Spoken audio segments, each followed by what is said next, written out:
Hello everyone. I just wanted to give you a heads up that we experienced some technical difficulties recording the audio for this episode. And without getting into the minutiae of the differences between recording solo on the one hand and recording with guests on the other, I'll just put it like this. When recording with guests, the number of variables I need to account for increases considerably, and so too does the probability that something will go wrong. The end result of that in this particular instance was that my mic stuttered quite a bit over the course of recording this episode. And though I did my best to address this wherever possible, this remains a one-man operation and my means are limited. So I hope that these audio issues don't detract from your enjoyment of this episode too much.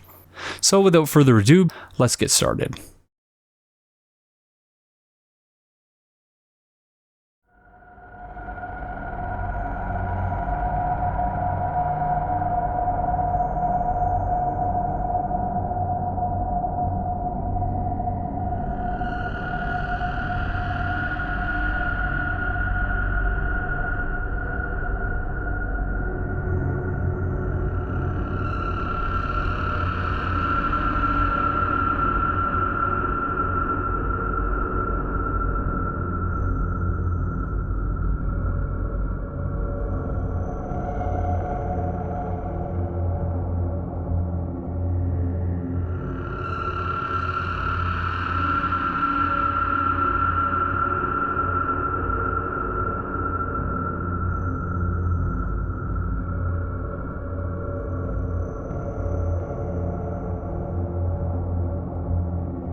Oh, good Hollow. I'm afraid I must say, Orbeck of Vinheim is a cause of much consternation. He proclaimeth himself Lord of Hollows. If left alone, he may one day imperil thy rule. Fall to this matter yearly, else we are unravelled. Decisiveness is the mark of a true monarch. It is folly to claim lives recklessly, friend. Do not be tempted. No matter the victim's stature, every killing has a consequence. Even as I bloodied my hands, I never realized this simple truth. There I was, the very definition of a fool.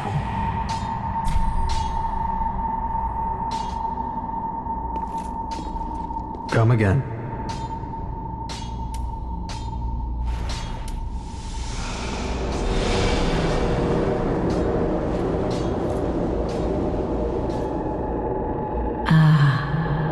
I see Orbeck's claim is proven false. As it should be our right and deserving Lord of Hollows. It is a Londor treasure befitting of a true Lord. Lord of Hollows, may the dark sigil guide thy way.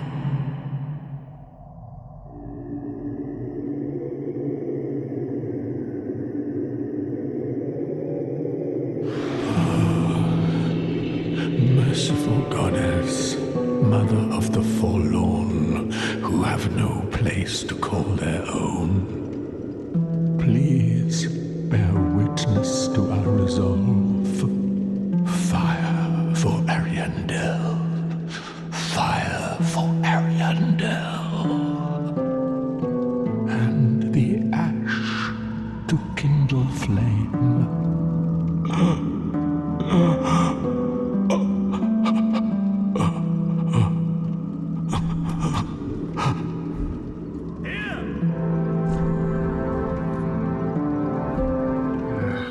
Hello everyone, this is Aegon of Astora, and welcome back to Dark Souls 3 Let's Talk Lore. This is episode number 10, being recorded on Saturday the 4th of February. I hope you're all having a fantastic day today, whenever it is you find yourself watching it. So, as you can see by the thumbnail and video title, we're joined by two very special guests today. I'm going to start by introducing someone who, if you're here, you probably don't need to introduce them, but hello JSF. Hello, Aegon. Thank you very much for joining me.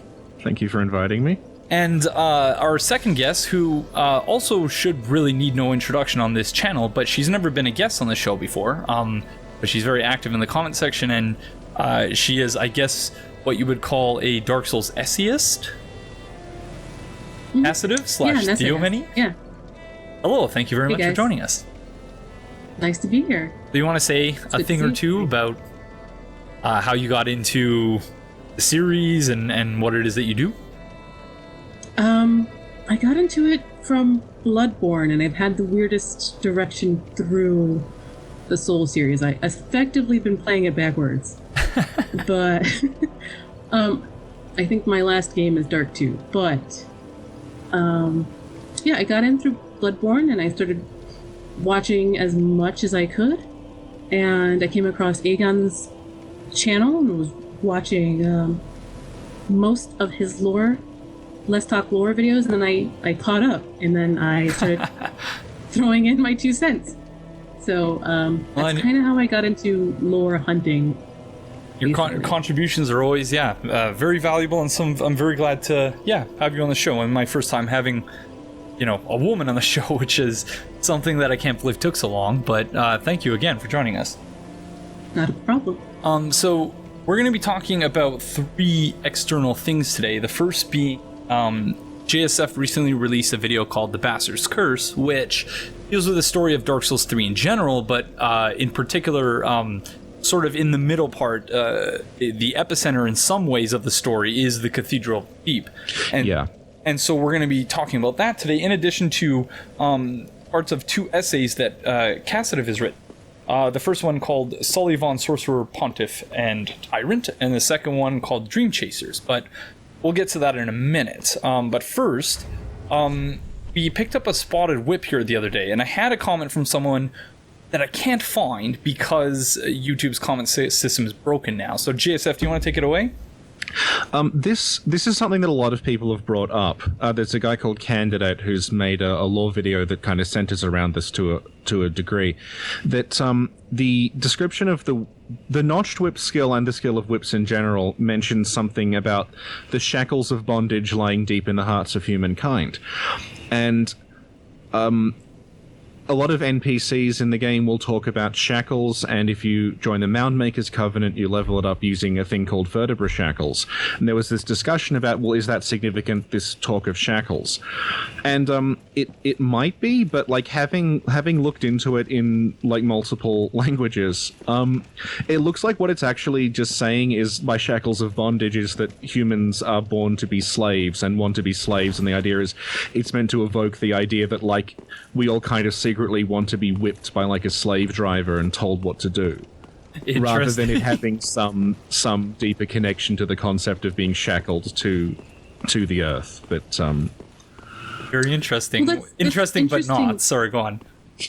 That's kind of interesting because if we go back all the way back to all of the Notched Whips appearances in the Soul series, the first one is dropped by the Xanthus king, Jeremiah, who is a king, and he's basically imprisoned in the painted world of Ariamis. So it's kind of an interesting mirror there between slave and king, essentially. Yeah. I should also mention that we will have Candidate on later on. I think cool. I said for the Consumed King's Garden, and he kindly agreed. So we'll be talking more about his idea on shackles, and also to ensure that we're not because we're obviously oversimplifying his video on the matter. Yeah, definitely. So it'll be good to get his fuller perspective on that. But still, that's very. And when I said interesting but not, I meant it's as you pointed out earlier, it's kind of disappointing when you have these things that, appear very groundbreaking, but maybe aren't necessarily so. Yeah.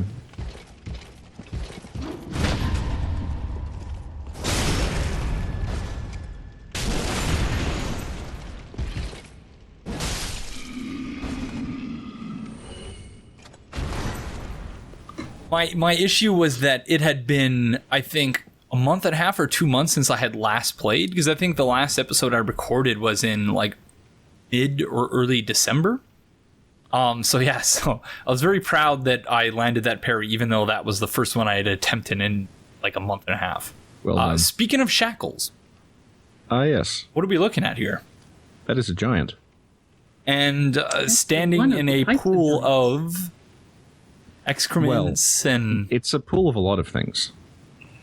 So why don't you two, or I guess starting with JSF, just speak to what the stuff is that's pooling and all of this just impure and, poisonous things that are happening here. Well, it looked like, you can see in the middle of the two pools, there's a pool that's clear.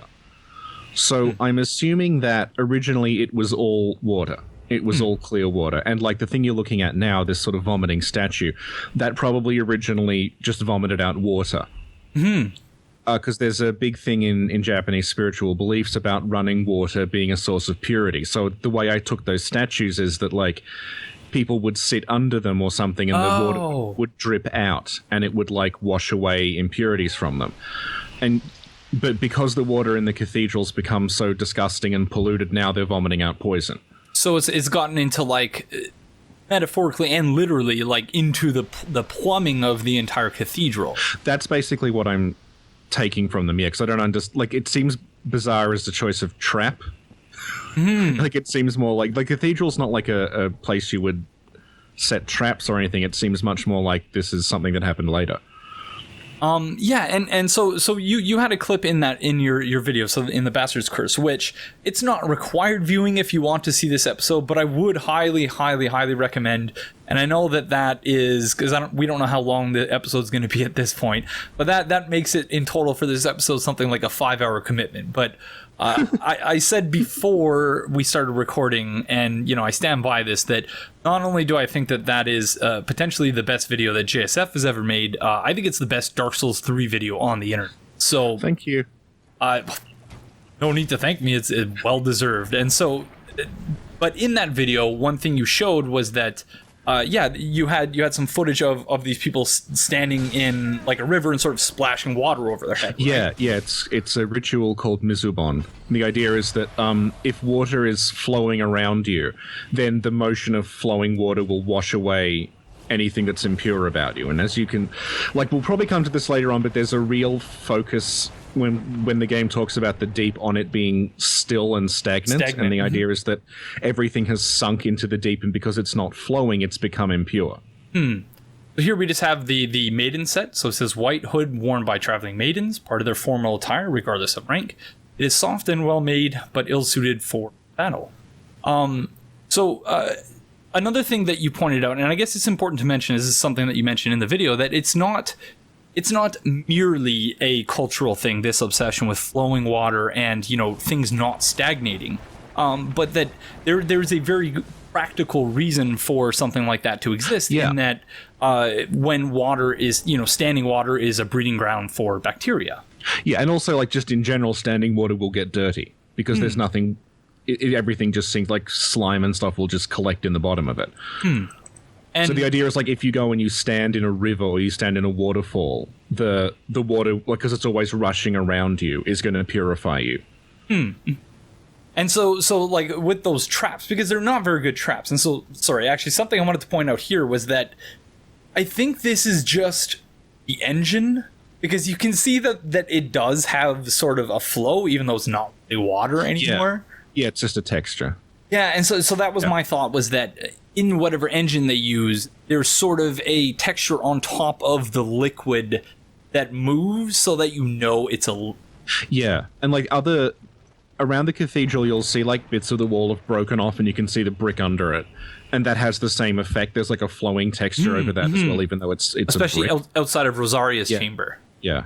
Particular. And And so I did a lot of this during the episode, just sort of looking around at things. So you guys can jump in at any point if you see anything that, maybe I didn't pause on or whatever. But yeah, so one more thing I guess I just wanted to throw out there and get your thoughts on JSF, or, just to have you speak to it, is what I was saying before the episode is the thing that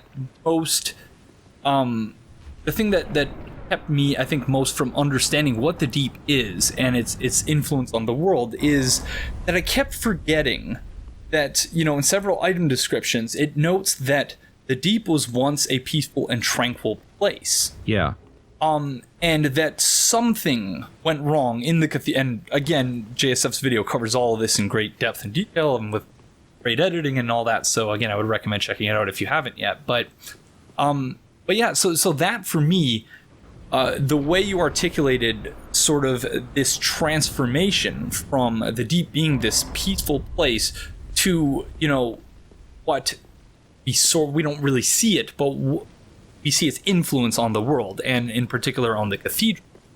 And that it would appear that whatever was happening here at the cathedral, and we'll talk more about that shortly, turned the deep sour, I guess. It poisoned polluted it. Yeah. Polluted it and turned it impure. It was once this sacred spiritual place and is now very much anything but.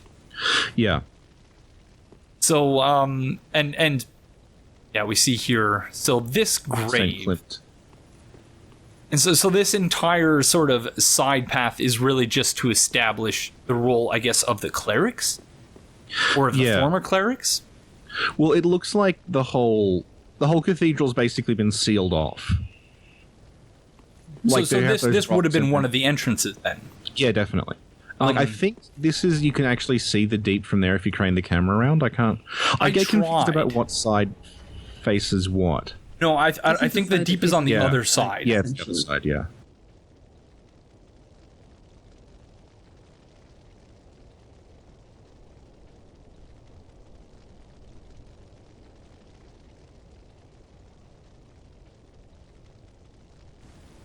Any thoughts on that? Beyond just, establishing sort of, because obviously the Bident is something that we see in many places here. We see it when the man-grub, I guess, clerics are firing their projectile attacks at us. We see it in the tails of the I guess, maggot man-grubs. Yeah, I noticed that when I watched it before, and I had never seen that before. Yeah, so it's all over the place. But why don't you two speak to sort of the transfer of power that has happened here? I think Casitive should talk about it because I've been talking too much. Sure. Go ahead. So, we can assume probably that this is a Way of White, or was a Way of White cathedral. Yeah. And Saint Klimt, and it might be possible or maybe impossible to talk about what makes a saint in the Way of White dogma. But that might be a little bit of field for right now. But essentially, Saint Klimt abandoned his faith.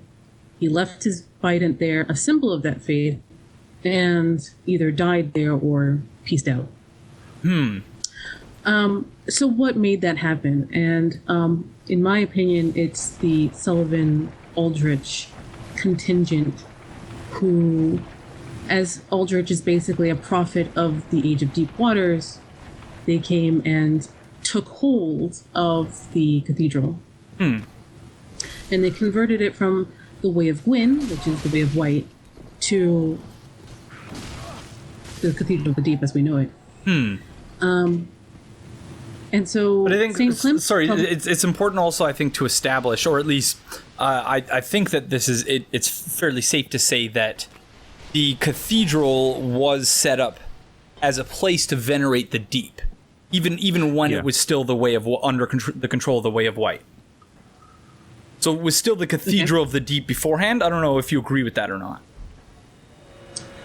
I don't know if it's hard to say whether that's true or not. I think it's like down to cultural things again, where like we talk about, like, I've got a lot of comments about the Way of White, and there's an assumption that the Way of White, because they use sort of Western iconography almost in the way that just they're like the Healing depicted. Church.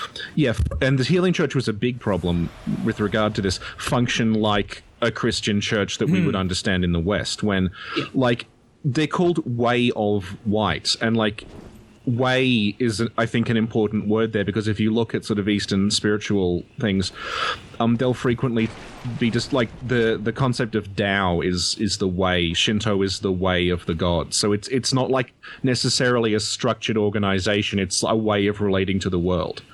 So the Way of White don't need to be like necessarily have like this highly structured monotheistic structured pantheon with like Gwyn at the top and then Lloyd and then someone else. Like they can just be, you know, the Way of White being a way of relating to the gods that's popular throughout this world.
What I wanted to show here was that it wasn't Kirk that killed this Cathedral Knight.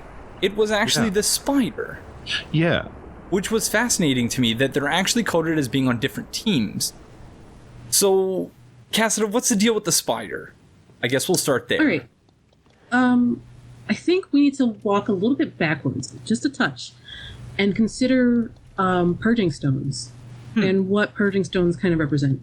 And I think Pat of Super Best Friends Play, he mentioned this a little bit, but I'm going to spin this idea a little bit further. Basically, the curse kind of follows a sort of conservation of mass kind of process. Mm-hmm. The curse is never cured. It can just be pushed off like a shell game. Mm-hmm. Now, and we'll see that later in the episode, too.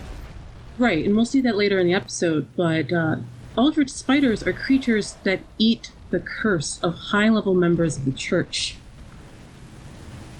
Which makes probably sense that they inflict curse, that they have little messenger-looking guys on their backs, because the curse is a wholly human thing. The curse is a human kind of affliction. So if they're feeding these spiders their curse to keep them afloat, then they turn out to be these guys. So we only see 2 Eldritch spiders in the game. One here, one in Arolondo. So maybe the spider is just eating the curse like a sin eater in Western mythology. Yeah. Essentially. Just seeing the skulls, like, this thing creeps me out. And let's have a close listen to what it sounds like.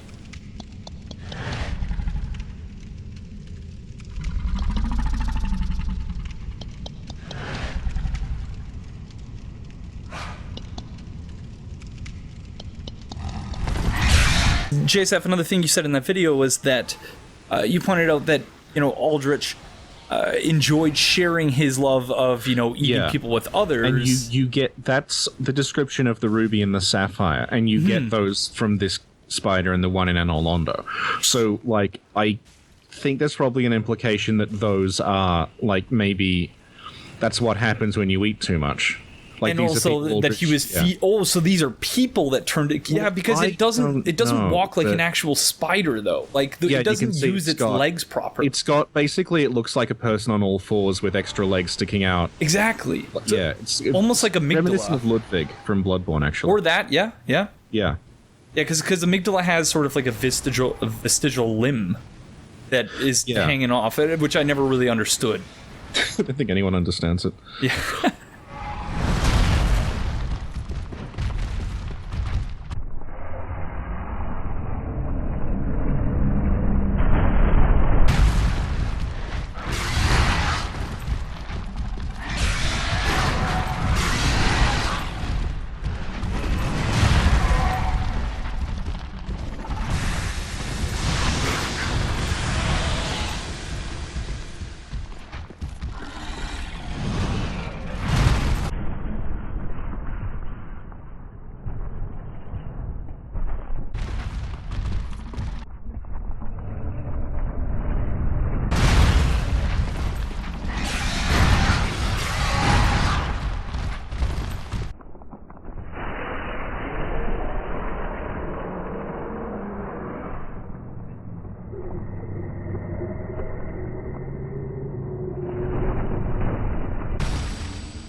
I just wanted to ask if either of you had any ideas about this, because it looks almost like it's untextured, but I don't think it is. Because you can see sort of like there's like a radial gradient almost. Yeah, well, this room in particular kind of annoys me because, like, one of the things about the Souls games is that the environments tend to feel like real environments. And I remember hitting this room the first time and thinking, this is literally just someone stuck a cube on this and put a boss in it. Like, I get the impression that a lot of these environments were being tinkered with pretty late in the day. And this, like, the Cathedral is one of the better areas in the game, but it still feels very much like... Because, like, this room would look to be significant because there's, like, this altar and these stairs leading to it, but then it's literally just a box. And so as you were just pointing out, JSF, it says that Aldrich, infamous for his appetite for flesh, apparently had the desire to share with others his joy of imbibing the pleasures of life, while luxuriating in his victims. Yeah. What a stand-up fellow. Well, the important thing is that it tells us that he liked eating people when they were still alive. He was also a sadist. Yeah, exactly. So, like, there's talk of sacrifices being brought to the cathedral. But it's clear that, like, the sacrifices are alive when he eats them. He's not just being given bodies. And so the Cathedral Knight Helm just points out that repulsive creatures of the deep are sure to attract the foolish, but the Cathedral Knights repel them. And then we have a Shield of Longfinger Kirk, which just points out that he's the notorious Knight of Thorns, and that its vicious design makes it an effective weapon, and its thorns can inflict heavy blow. And the sword basically says the same thing. Casitive, you were going to say something? One thing I wanted to actually spin out is Aldrich, the item description for Aldrich, it might not just be poetic affectation in the item description. He might actually need to eat the soul of whatever is left of the soul of the living person. So the item description is poetic, but it's actually somewhat literal.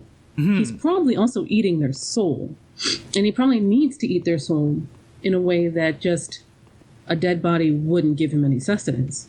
And so it's not just that he's being sadistic by eating them alive. It's that it's the whole reason he's almost sadistic that he's doing because it. He likes it, but he needs it too. Yeah.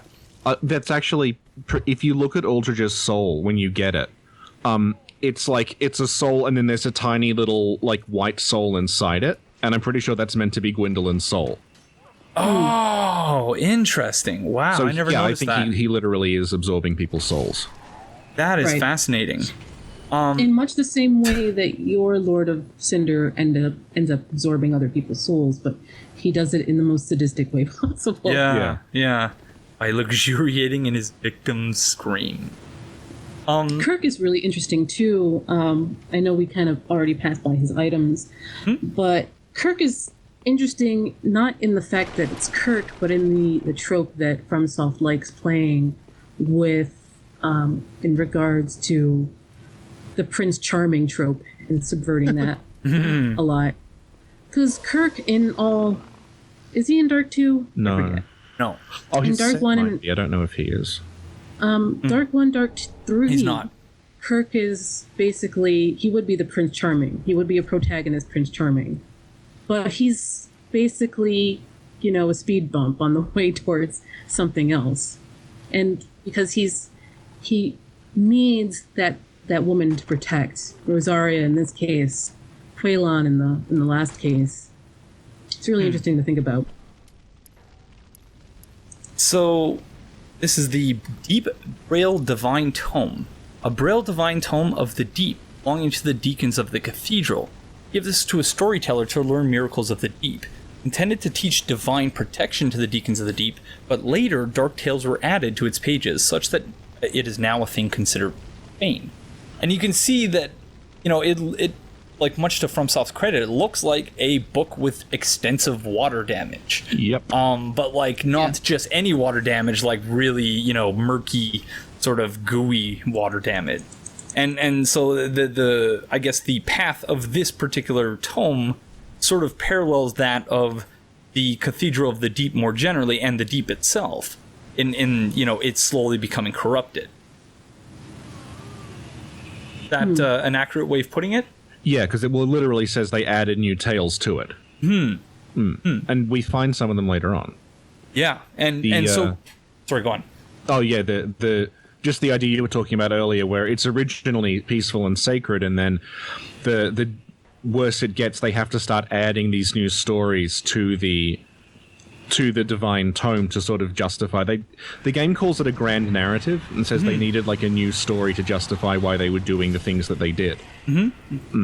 As we'll find later with the Deep Ring. And so here I'm realizing that there are a number of things that I didn't do in the previous episode. So basically, like, I do an entire clear of the cathedral before we intentionally die to the boss.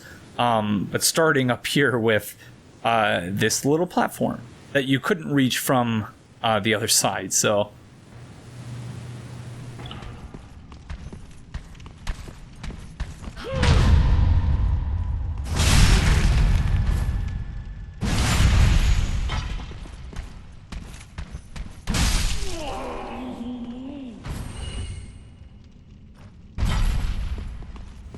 the evangelists are obviously key to what's happening here in the cathedral and elsewhere, right? Well, elsewhere, I mean, in the cathedral and the undead settlement, yeah. In particular, yeah, sorry, and yeah. Irithyll, yeah. And they're the equivalent of, because like Casitive's played Demon Souls, but you haven't. There's an equivalent kind of enemy in Demon Souls called the Fat Minister. It's basically, if you imagine, like a male version of the evangelists. Yep. That laughs like Peter Griffin. Yep. Yeah, it's those, exactly. Actually, they're described as being the servants of the sort of corrupted king in that game, and you find them in all the areas except one, and they just kind of represent that, like, the king has his agents in these places, basically. Yeah. So they're a way of showing that, like, the reach of Aldrich and Sullivan goes pretty far. Okay, yeah, and that it's very prominent in the undead settlement as well. Yeah, definitely. And so we're about to pick up, I think it's Lloyd's sword ring. Yeah, and we get the shield ring from the Shrine Handmaid. I even though I had the shield ring equipped, I forgot to equip the sword ring until like much later in the episode. But we also have exploding bolts. Bolts that explode on impact deals area of fire damage in the immediate vicinity.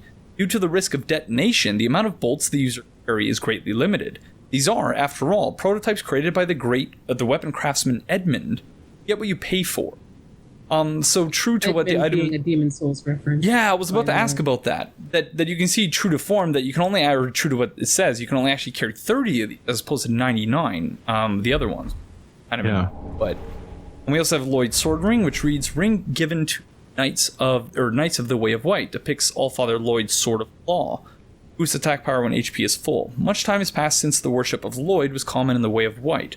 Clerics of Kareem had always strongly asserted that Lloyd was a derivative fraud and that the Allfather title was self-proclaimed. I don't really have much to say about that, but I don't really know anything about Lloyd, but... Well, no one does. No one really does. The only things we know about Lloyd is he was the guy who did the rule of law, but on the other hand, he also hunted down undead, which is probably key to the discreditation of him as a viable deity. I'd say it's that, and also, like, Lloyd is worshipped in Thoroland. Thoroland is, like, gone at this point in time. So it's likely that what's happened is because the Way of White's moved from Thoroland to Kareem, they don't worship Lloyd anymore because Lloyd was associated with Thoroland. Oh, okay. Yeah. Also, So instead they're all like Velka and Kytha and... Yeah. I also have the idea, and I think I've written this in a comment or two, that getting rid of Lloyd is also important as the undead become more and more numerous. In Dark 1, they weren't as numerous, and you can just throw them in the undead asylum. But by now, since Miyazaki's already said that Dark 3 happens post the apocalypse, that we're inundated with undead everywhere, and keeping Lloyd around, who hunted them down, which led to Paladin Leroy in Dark 1, is probably not good for your religion. Yeah. So Seek Guidance just points out that faith serves as a guide for clerics, meaning they should have no need for secondhand wisdom. And be that as it may, this miracle has been passed down from soul to soul, providing a tiny ray of hope for the lost. And unlike in previous games where it just revealed, I guess, more developer messages, in this one, or hidden developer messages, very specific spots. This one apparently lets you, I've never used it, but apparently lets you reveal summon slimes without being embered, which is actually very helpful. Oh, yeah. But again, I've never used it. Even my miracle build has never used it, so... Well, embers are generally pretty abundant, so... But yeah, I guess... Casitive, I cut you off earlier when you were talking about Klimt, and I apologize if... do you remember what it was you were going to say? Not really. Sorry. I don't think so. Sorry. I lost the train of thought there. Essentially, he's a guy who had faith, and he lost that faith probably at the advent of the Deep. So you think he disagreed with... Aldrich and Sullivan. More like Aldrich and Sullivan's surrection of the Deacons and the area itself. So presumably he lost his faith and disagreed with the direction that Aldrich and Sullivan were taking the cathedral. Yeah. Okay. That's my thought anyway. Well, there's another item we find, like, I can't remember which one it is, but it says that Klimt served Rosaria specifically. And there's a man grub outside Rosaria's chamber that's non-hostile, and I'm wondering if maybe that's supposed to be Klimt, that he's, like, stayed. It possibly is. He drops the red tearstone. Yeah, the one. He drops the red sunstone. Right. I hate that one because I had to kill it for the lore, but I usually put a message in front of that one as I show later. Time for friend or time for item. Yeah. The thing about the mangrub's staff too is it runs off of luck. Yeah. It does. And yes, it runs luck. Interesting. It's the only sorcery catalyst? Yeah, it's a catalyst that scales with luck. Yep. Very interesting. And it also sorry, go on. Which is the quote-unquote human trait in the character sheet. Yeah. And it's what hollow weapons scale off, and it's what... the essence of humanity, I think it says, basically. Yeah. Hollow weapons all scale off of luck. And I just noticed the other day that, it's the essence of humanity, so it gives you extra item discovery, like humanity did in Dark Souls. Yes. Yeah. And also, it manages bleed, which is probably important here to realize that luck manages bleed. It increases your resistance? No, it increases how well you bleed people out. Oh, it interesting. Makes it go faster. So, if we're thinking about that the original cathedral or this cathedral was bleeding people out for reasons, then I'm just spitballing here, so I don't have a well-formed thought. That's okay.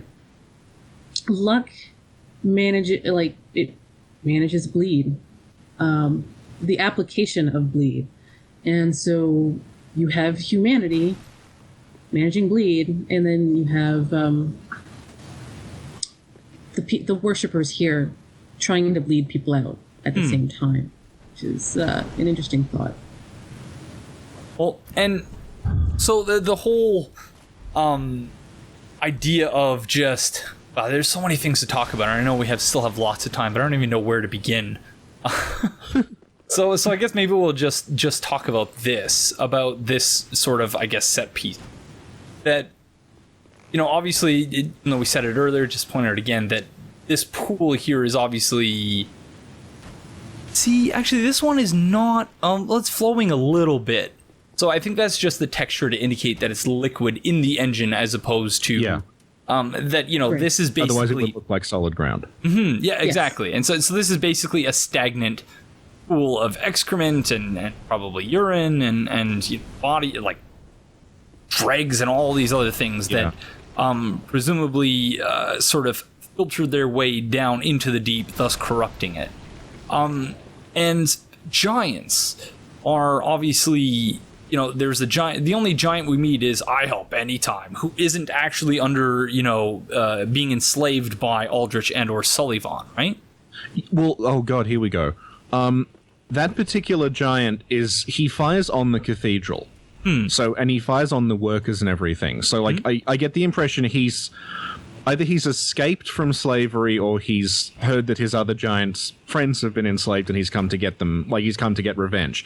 But I was talking to Redgrave the other day, and he said, well, that giant won't shoot at you if you're wearing the evangelist set or the workers set. It's the equivalent of holding the white branch. No way, really? Yeah. And he's just protecting the white birch trees. So if you go near the white birch trees, he'll protect the birch tree.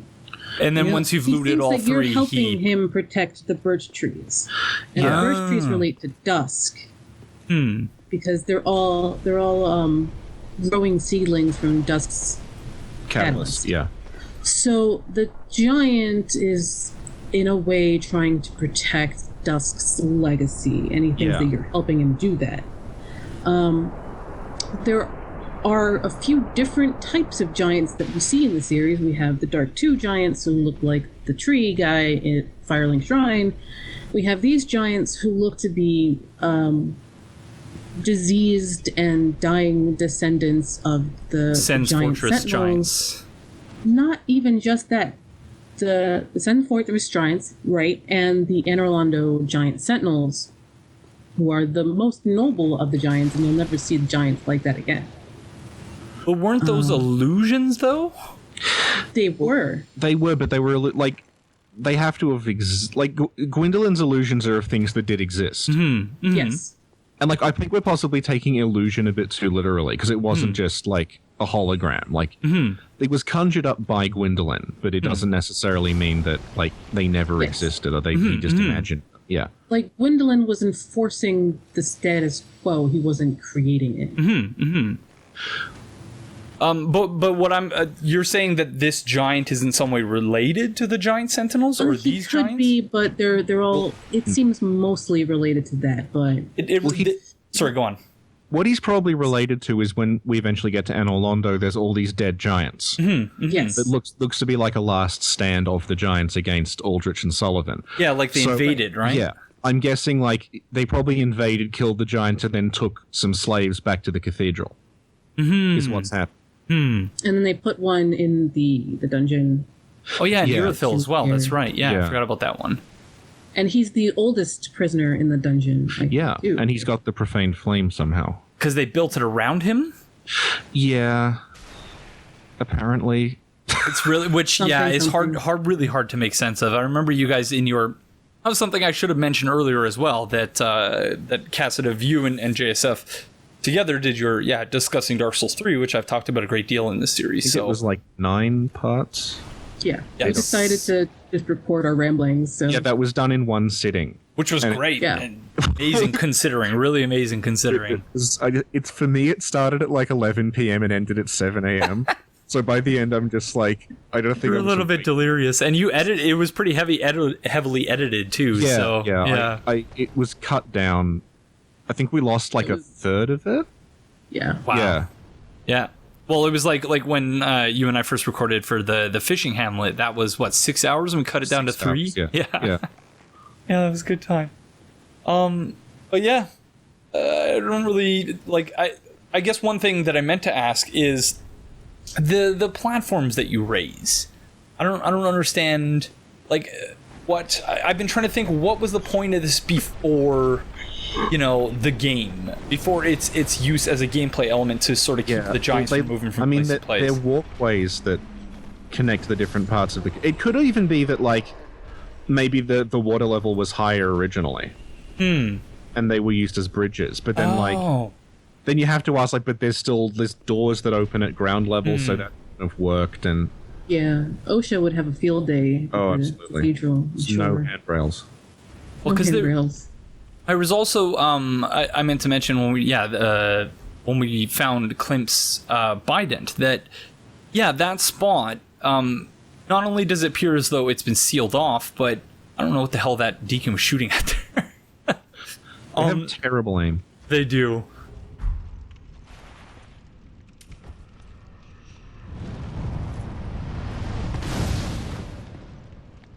But yeah, but the cathedral seems to have been, it's risen up above the landscape at, in a similar way to how Lothric has been risen up above the landscape.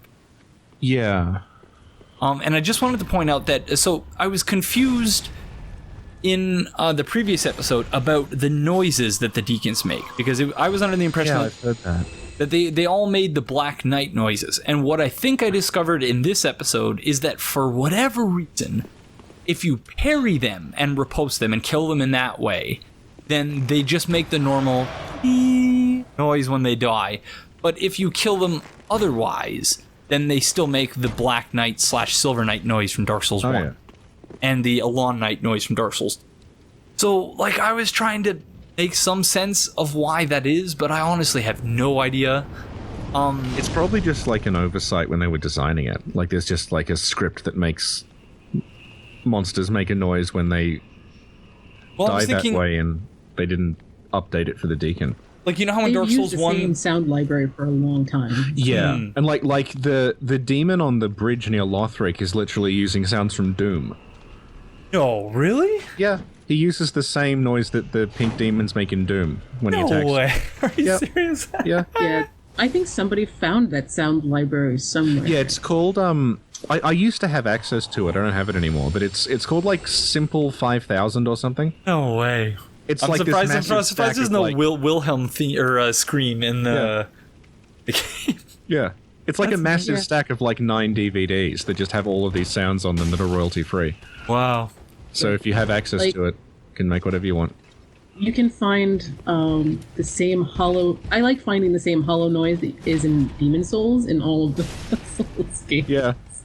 Well, but it's funny because that makes sense when you consider how the original Doom was developed, and that it was just like a bunch of dudes just developing a game. But it's amazing that FromSoft still, But one thing I wanted to ask either of you is whether you have any ideas about, like, because obviously it's something that you pointed out in your video, JSF, that the Cathedral Knights are Osiris's.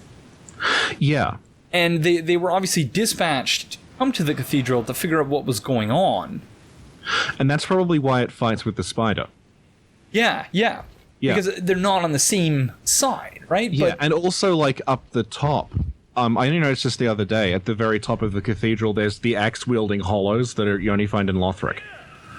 yeah, that's right. That's right. and then you They're find wearing cassocks. you find the deep battle axe in Lothric, in the high wall. So it looks like a whole like detachment someone- was sent. whole detachment was sent, and then they've figured out, oh shit, this like deep thing is corrupting the weapons. And so for these cathedral knights, like, this dude was just sitting there on one of the pews. Yeah. So and is there's it- another one that's like facing the altar, who's like worshipping with them. So is it that they themselves also became corrupted by the deep? That's how I'm taking it. Because as we'll see in a second, the two, I don't know if either of you ever noticed this, because usually I either just run by them or I kill them right away.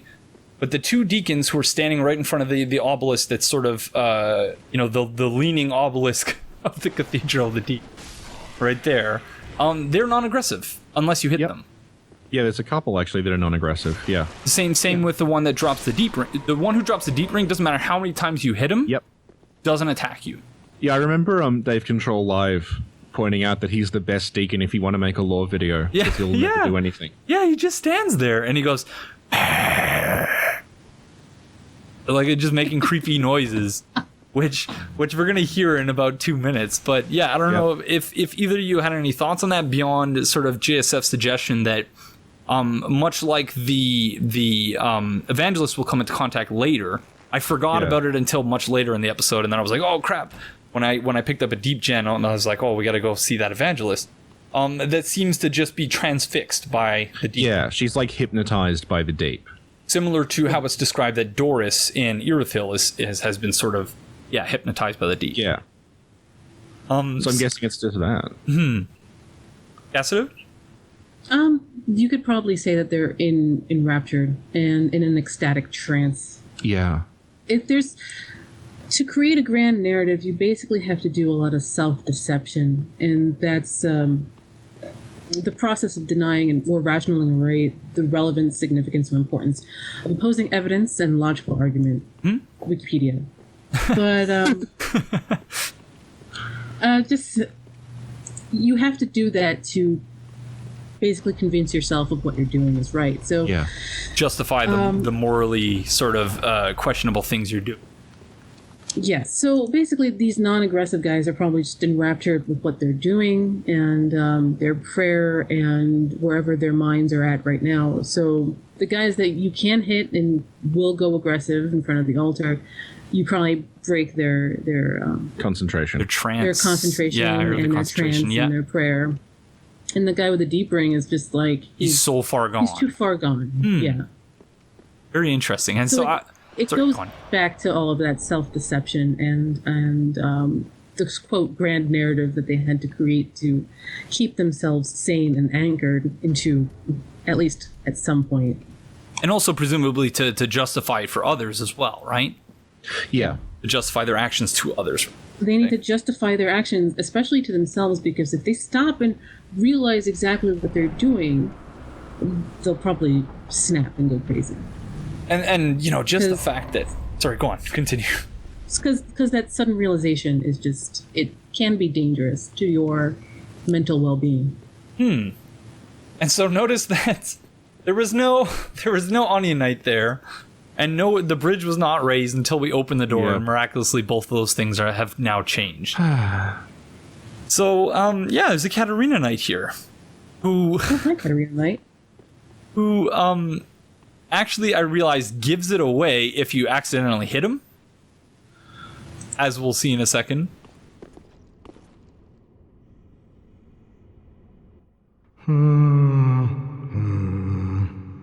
Well, you look reasonably sane. I am a knight of Catarina. I've managed to track down this cathedral's store of treasure. It's right over there, across that narrow part. Treasure? Always so close, yet so far. I'm in quite a pickle, indeed.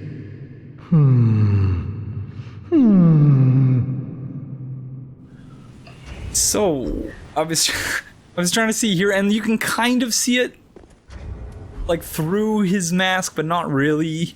Yeah. You would have to know what Patches looks like in this game first, because he looks very different than he did. Yeah, he looks worse. He looks... he looks actually like he does in Demon Souls. Yeah, he's getting gradually more mutated as the series goes on. Patches the hyena. Yeah. Well, and it's... Like, he's got the same sort of stupid look on his face in Demons. Yeah. But it's hard to even get a sense of whether or not we're supposed to take him seriously in the story, just because obviously it's fan service, right? Like, Well, it's fan service, but also like he's been in so many things now that it's not so much really fan service as it's FromSoft trope. He started off in Armored Core, which isn't a Souls game, and Miyazaki did work on the Armored Core so he's a Miyazaki character. Yeah, he's a Miyazaki character. It's kind of like Miyazaki's Moonlight Greatsword. What's happened, friend? Just hold your horses a moment. I know. Treasure is so sorely tempting.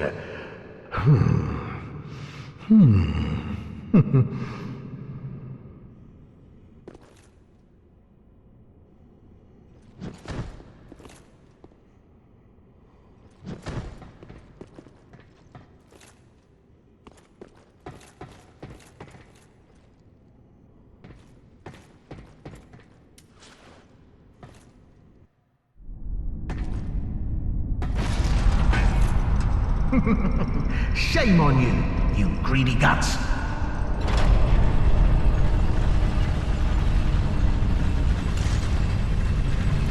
Thought you could outwit an onion. Well, say hello to the nice giant. He adores visitors.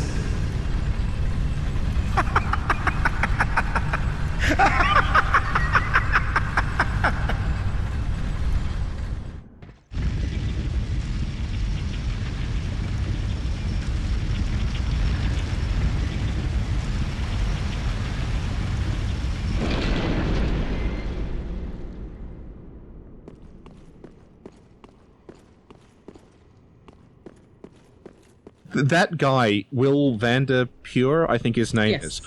He also did Lautrec. Yeah, he did Lautrec as well, but he plays Patches as like this sort of East End, like Charles Dickens sort of Artful Dodger character who's trying to outwit you. And that's not really in the Japanese script at all. But what's happened is like the English localization team has kind of picked that up and run with it, and every sort of iteration of Patches has sort of drifted further and further toward being written specifically for that voice actor. In a way which is amazing. Yeah. Which is really amazing. Because like in Bloodborne, the Japanese Patches script is very, very straightforward.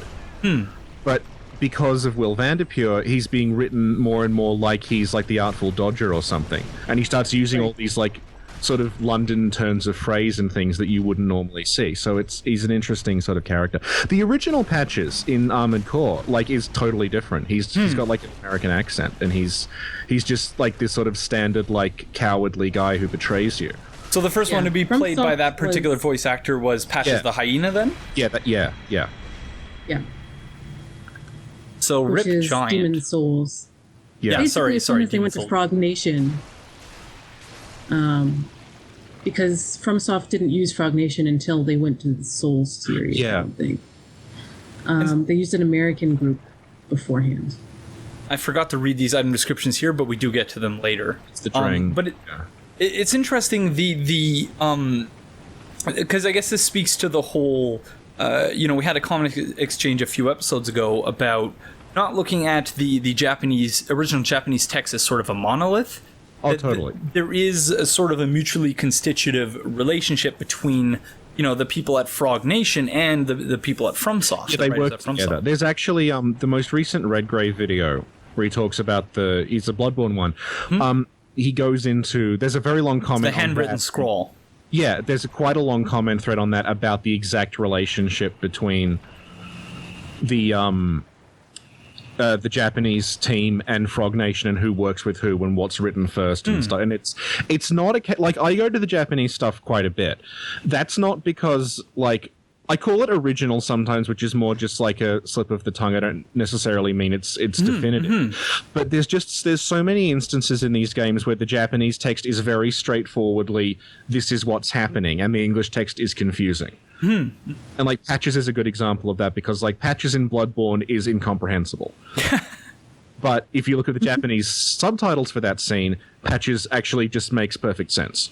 And we only have a minute and a half, but so I'm probably opening a can of worms that's too big here, but you pointed out that at the one point in where Patches, says, "Have mercy on the poor bastard," and in the context of, the original, again, quote unquote, original Japanese text, there are two different ways of looking at them, and at the word bastard, yeah. Otoshiko?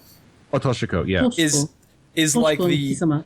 Someone and Kisama, which Kisama is just like if you would call someone a bastard if you were insulting them. Yeah. But Otoshiko is more like calling someone, you're an abandoned child whose parents didn't want you, sort of thing. And in Bloodborne, you pointed out that Otoshiko is used to designate evolutionary dead ends. Yeah, like all the creatures in Bloodborne that sort of fail to move on. Because Bloodborne's all about ascending to a higher kind of life form, which, I mean, people might not know because they haven't, if they're just watching for Dark Souls 3. But there's creatures in Bloodborne that are designated Otoshiko in the game, to show that they've sort of failed to ascend, but the English script just calls them bastard or just calls them abandoned child or something like that. So, but if you look at the Japanese script, you suddenly see this recurring Otoshiko thing throughout it. And basically. Patches refers to us as a bastard, Otoshiko, a poor bastard. So it's Otoshiko specifically that's being used He's there. specifically calling you an Otoshiko in that scene.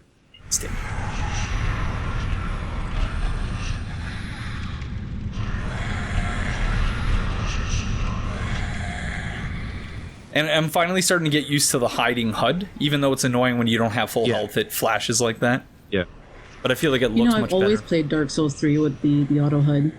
Really? I always played with it. And it was really weird when I was playing Dark Souls 1 with it at all times. Yeah, well, I can only imagine. Because, the auto hide HUD in this is very good, other than that, and when you're zooming in with the binoculars, it shows your top slot for some reason, because I guess you're pressing. Because the binoculars are active. Yeah, which is, But yeah, to whomever commented, I don't remember who it was a few episodes ago, who asked if I could try using auto hide HUD. I'm trying.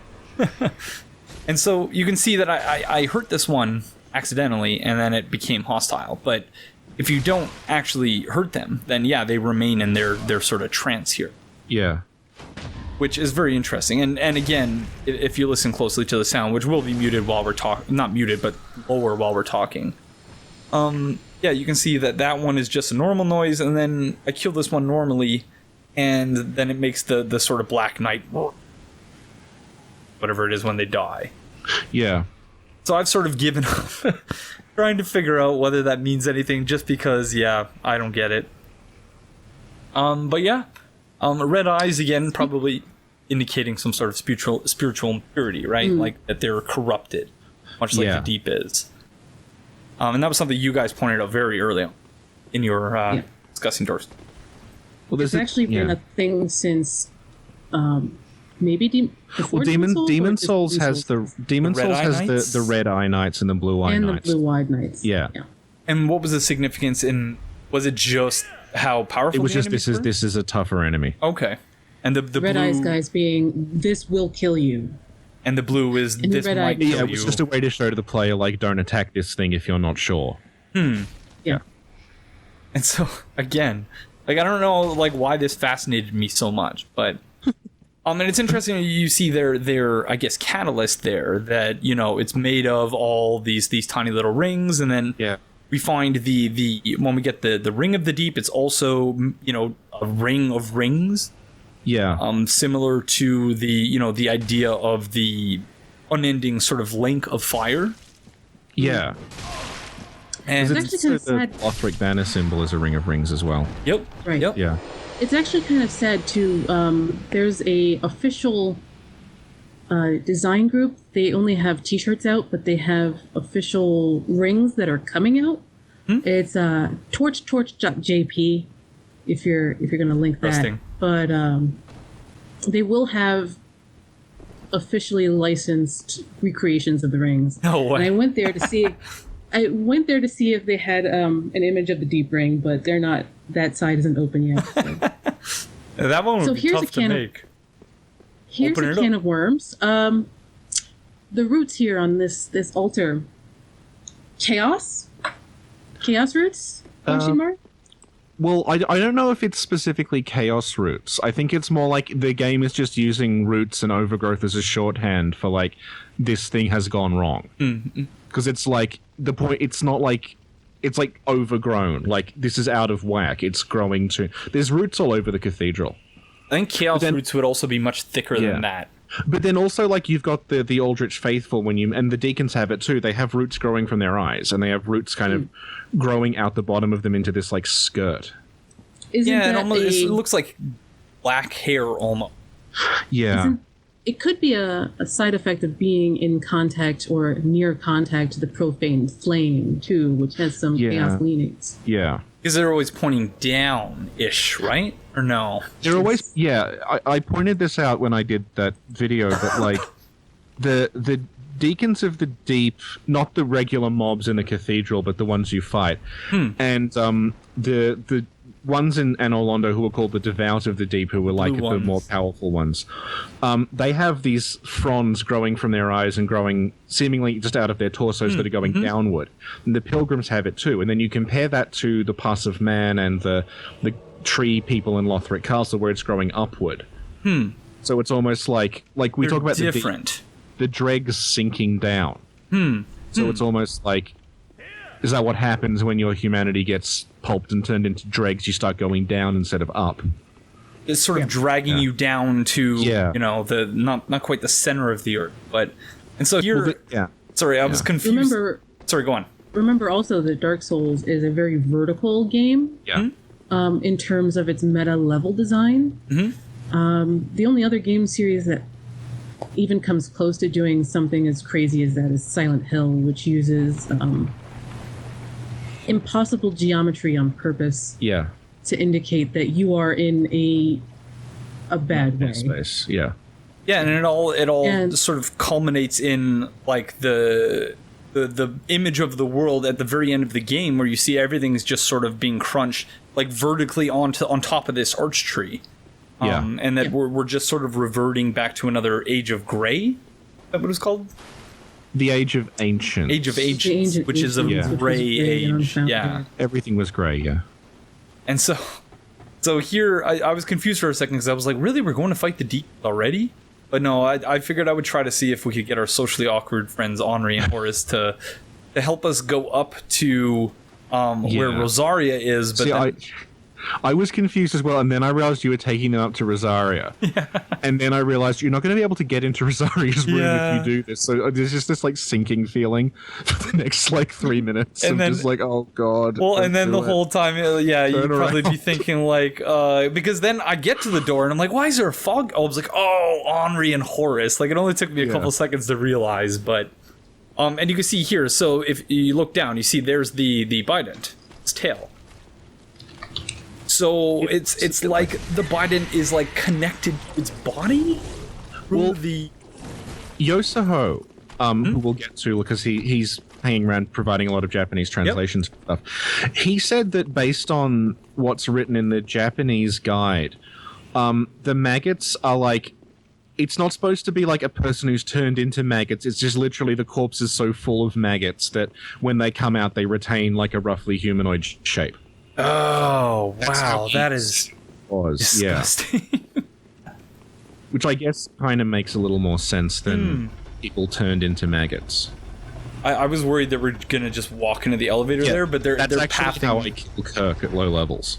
Yeah, nice. I just take this elevator up and he jumps in the pit. That is... Well, with non-hostile NPCs, I guess they're just programmed not to walk past the rim of the elevator. Yeah, like NPCs in general, even invaders won't do it, but they will like lunge into it if you bait them. Yeah. Well, like the shortcut, the final shortcut at the High Wall of Lothric. If you just run past those enemies that sort of ambush you, then they all just sort of run into the pit. Yeah, which is amazing. So here's the guy who drops the Ring of the Deep ring, and yeah, you can see like every single time I came up this ladder. Up until like I recorded this episode, I just attacked him right away. Yeah. I had no idea that he was non-hostile. To the point where, as you'll see, we kick him a fair distance away from... Kick him a fair distance away from where he actually is now. And he doesn't even attack us at all. Which, again, I guess, consistent with what Casitive was saying earlier, it seems like they're just... so far, at least this particular one is so far gone.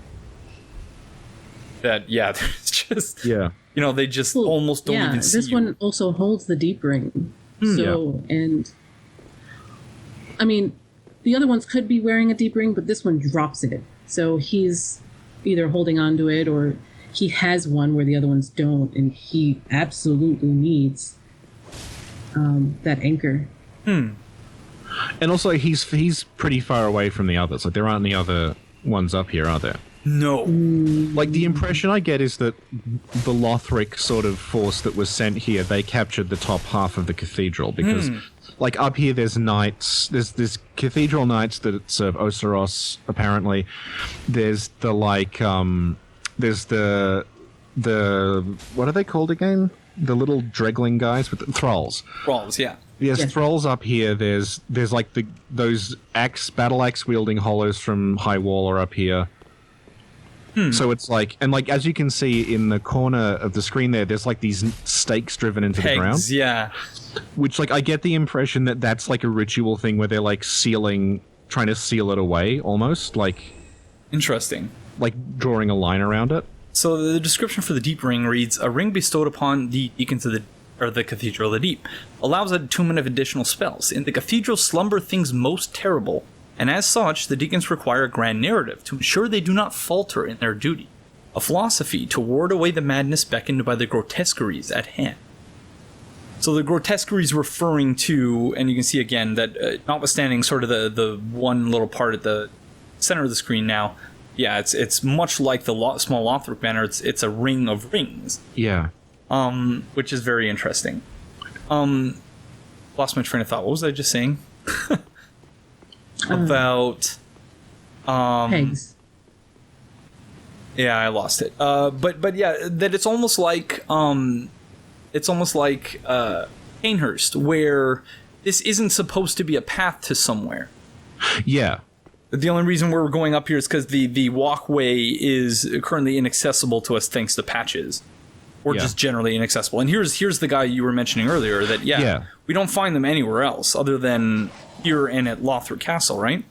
And it's the same deep. Like, it's a battle axe, and you find a deep battle axe in Lothric that's been corrupted by the deep.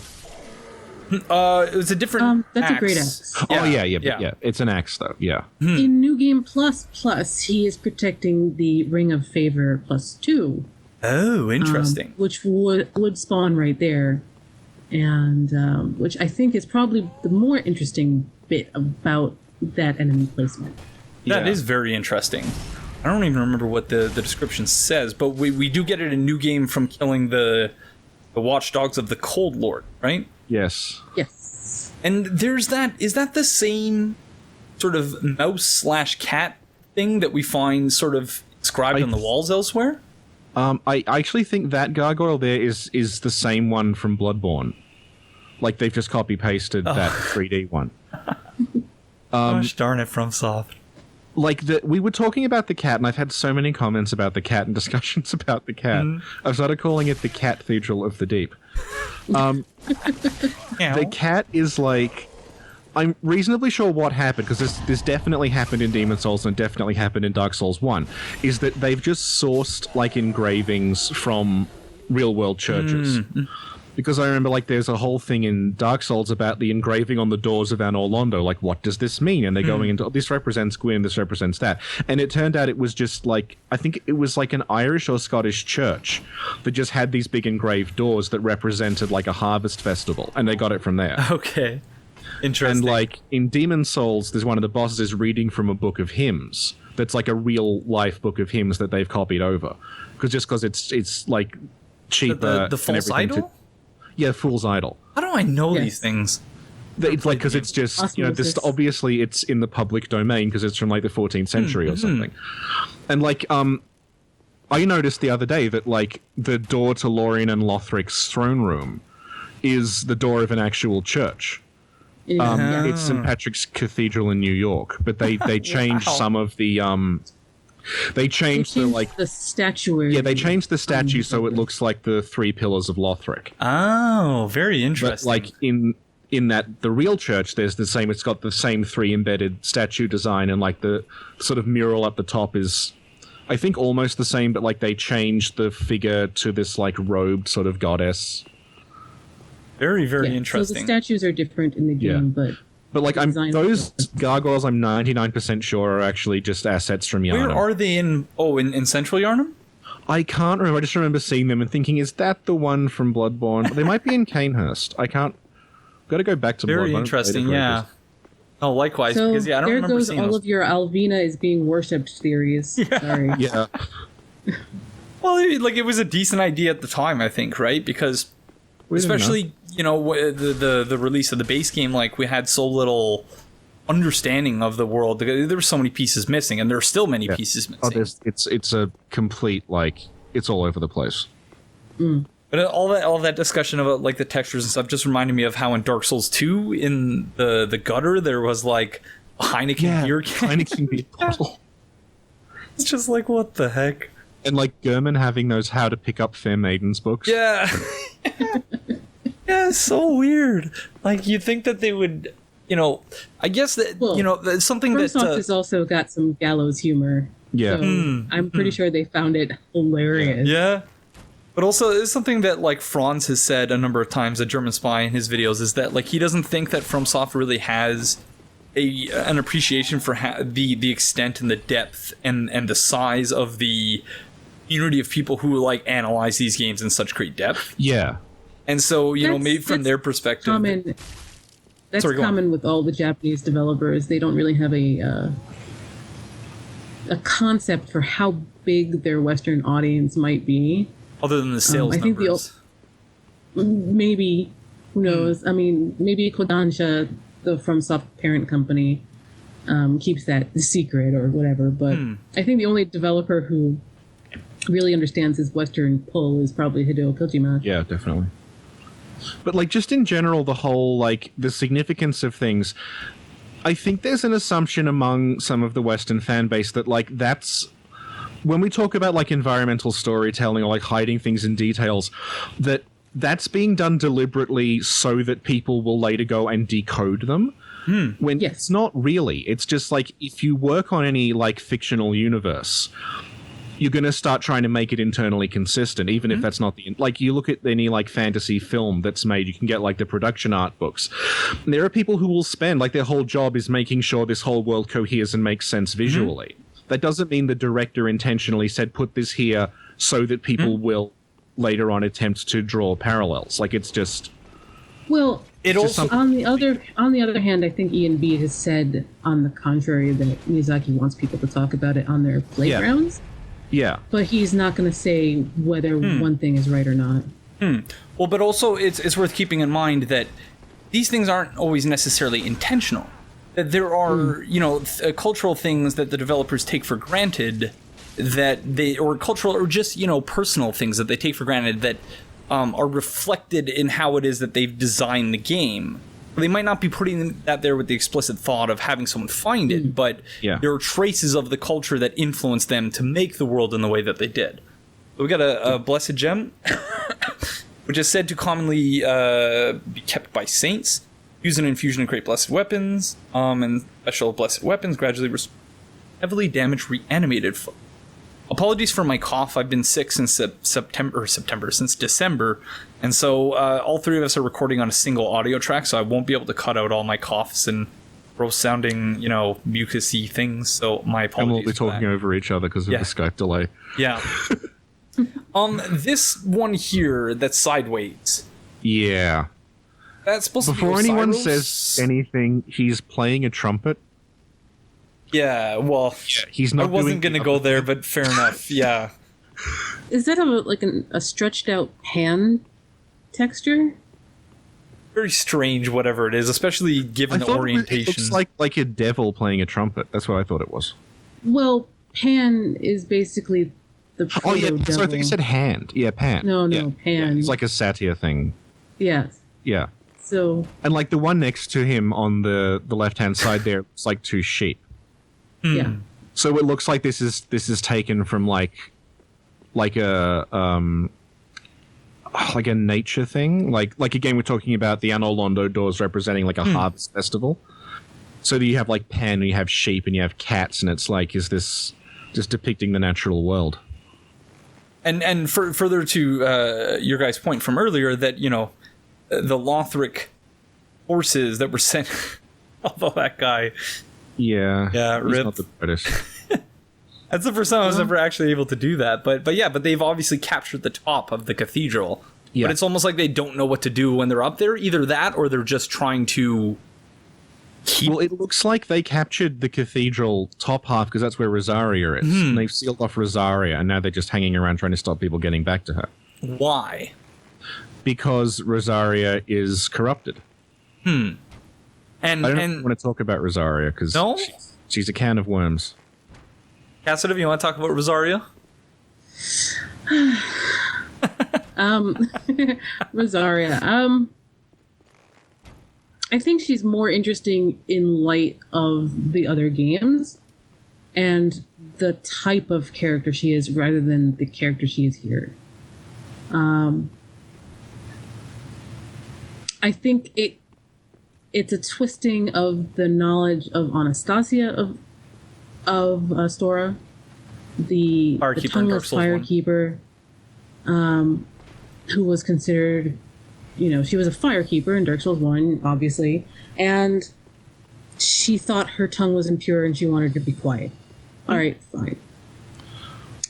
Dark Wraiths took tongues for reasons I don't remember right now, but in Dark Souls 3, they take pale tongues for their tongueless goddess. I think it's kind of a mirror or an echo, if not an outright descendant of beliefs, but I think it's just maybe an echo of that sort of character.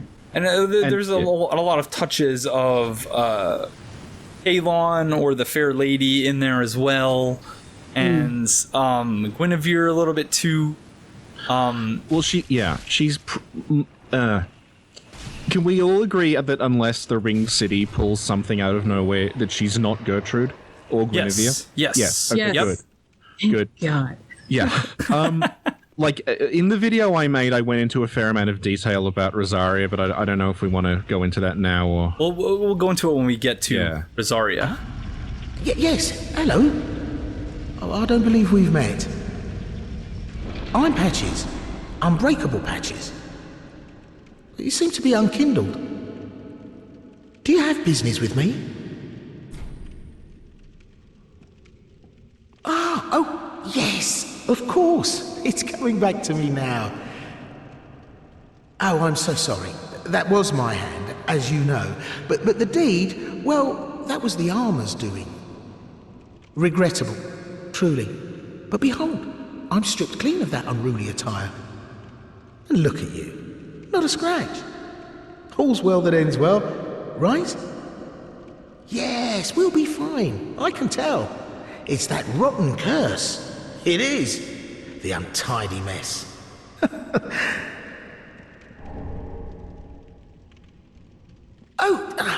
Yes. Now, it wasn't me, but you still deserve an apology. Just a little trinket. Go ahead. It's yours now.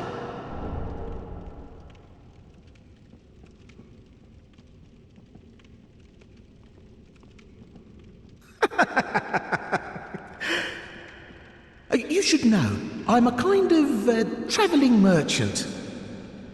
If you're as unkindled as you look, you'll find plenty of He might be the best merchant in Demon Souls, so... He's a great merchant in this too, which annoys me so much because, obviously you get angry at him for the things he does, but he sells black fire bombs, herring dagger, and obviously he's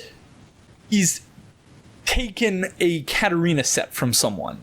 And we'll read the item description later, but basically, the distinctively shaped helm worn by Knights of Catarina, and that it's apparently ridiculed for its onion-like shape, but it's very effective for deflecting blows. I think in Dark Souls 1 it said that it was very effective for parrying. Yeah, which turns out not to be mechanically true at all. Makes no sense also. But yeah, so he's obviously taken a Catarina set from our friend Siegward. So we're going to go find him and give it back. You don't have to also And he's also taken the two Shodels from Lautrec, which might be just a reference to the fact that William Vanderpure voices both characters. Oh, interesting. But, there is that. Could that also be meant to indicate that, like, there's someone else out there like Leonhard? He's maybe just robbed? Because, no, obviously it wouldn't be Leonhard himself. Well, we don't know how many fingers of Rosaria there are. That's true. Yeah. That's true. Well, there's potentially a limitless, Turk because right? he's old. Yeah.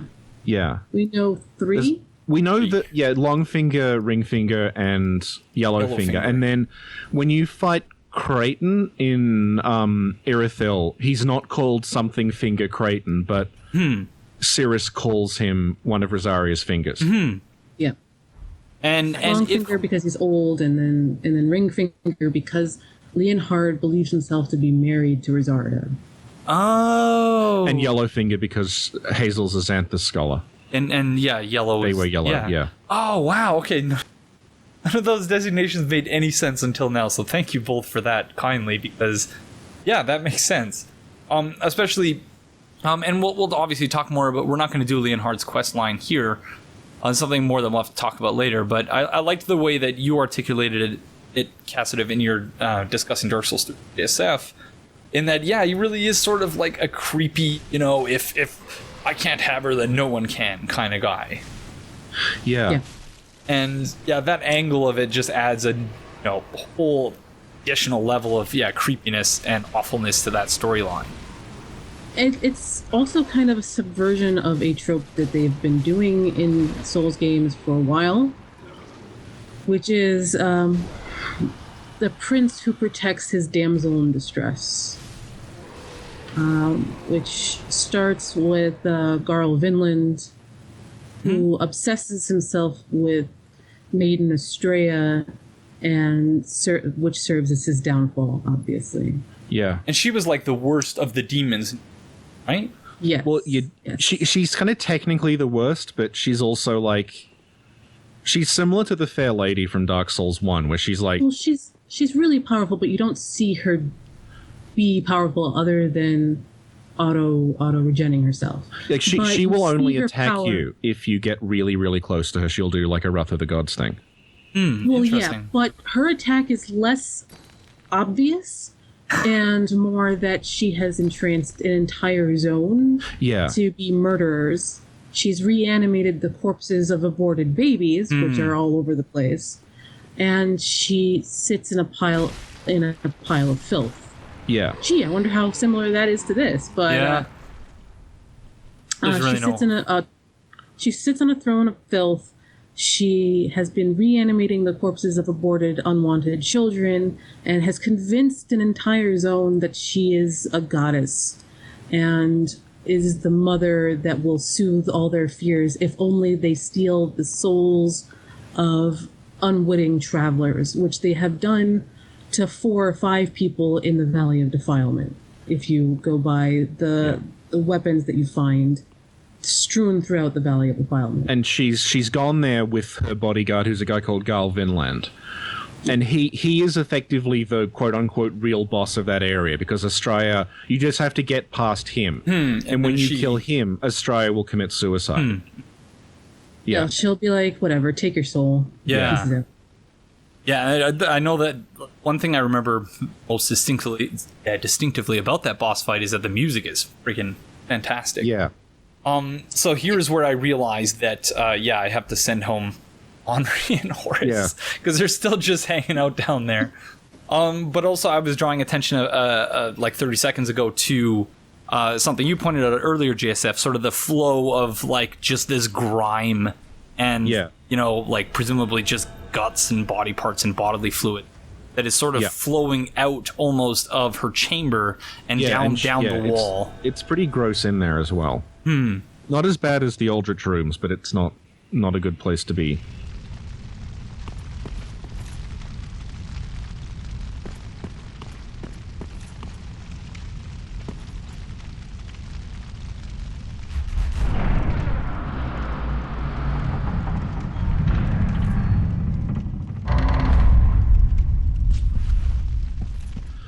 Okay, so in the video I made, I talked about Rosaria with reference to an old Japanese myth which is similar to the Persephone story that people might be familiar with from Greek mythology, and also the story of Orpheus and Eurydice, which you might be familiar with as well.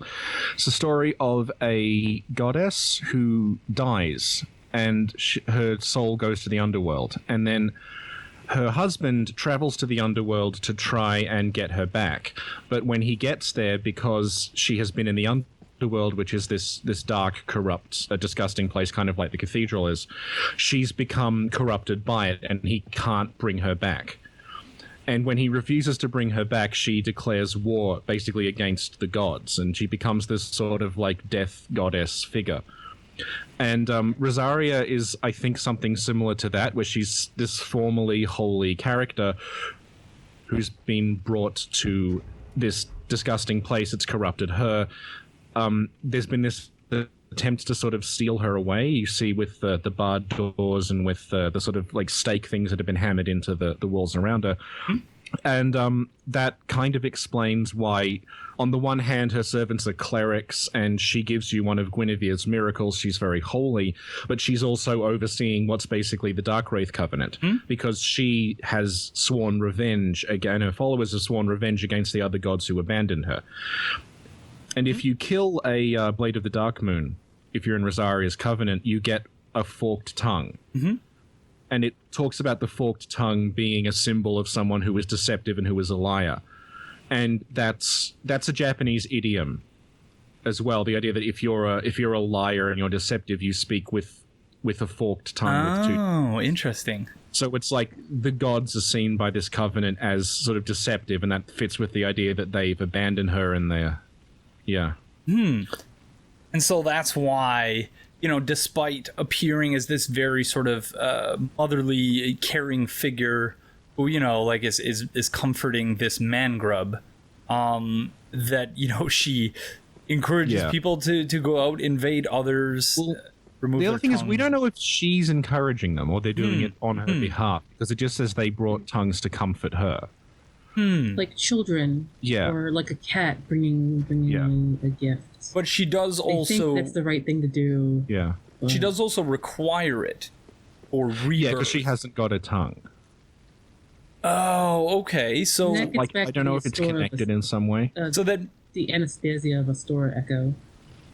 Interesting. So maybe she's using the tongue to, even though you don't hear her speaking anything. I mean, it's complete and utter speculation that she's using those tongues to somehow speak herself. It could be, because I can't think of any other. It talks about she doesn't have a tongue because her firstborn stole it. Her firstborn ripped it out, and it's never made clear who her firstborn is. But it talks about she's waiting for her firstborn to return, which makes me kind of suspect perhaps it's Aldrich. Because it would make sense she's waiting for him to return, because he's returning to the cathedral. Interesting. That's very interesting. In the myth I was talking about, the firstborn of that goddess is a child who has no bones, and he's described as being like a human leech. Interesting. Wow. So wow. Basically, that describes Aldrich. Yeah. Well, not basically, but to he's some a degree. Human leech, and he's described as having a connection to a great sea. So the covenant item reads, Sacred Seal of Archdeacon Klimt, who served Rosaria, Mother of Rebirth, equipped to pledge oneself to the Rosaria's Fingers Covenant. Rosaria's fingers collect tongues in her name. Some do it to be reborn, others do it to help comfort their voiceless goddess. And you can see it's almost like, well, you can't see it anymore, but it's almost like a rosary. But the thing on the end, rather than a crucifix, is the similar to the thing that the casters use. It's the same thing. Yeah. Well, the same thing. Sorry, not similar. So the tongue just says proof of a red orb invader. Victory over the host of embers. Claiming tongues as trophy was originally the practice of an infamous troop of invaders who offered them to their goddess. See, that to me speaks to the fair lady. Speechless goddess, because who else would the speechless goddess be? Well, the thing is, we didn't give the fair lady. The fair lady could speak. If you had donation was the witch ring. Ellipses because you couldn't understand her.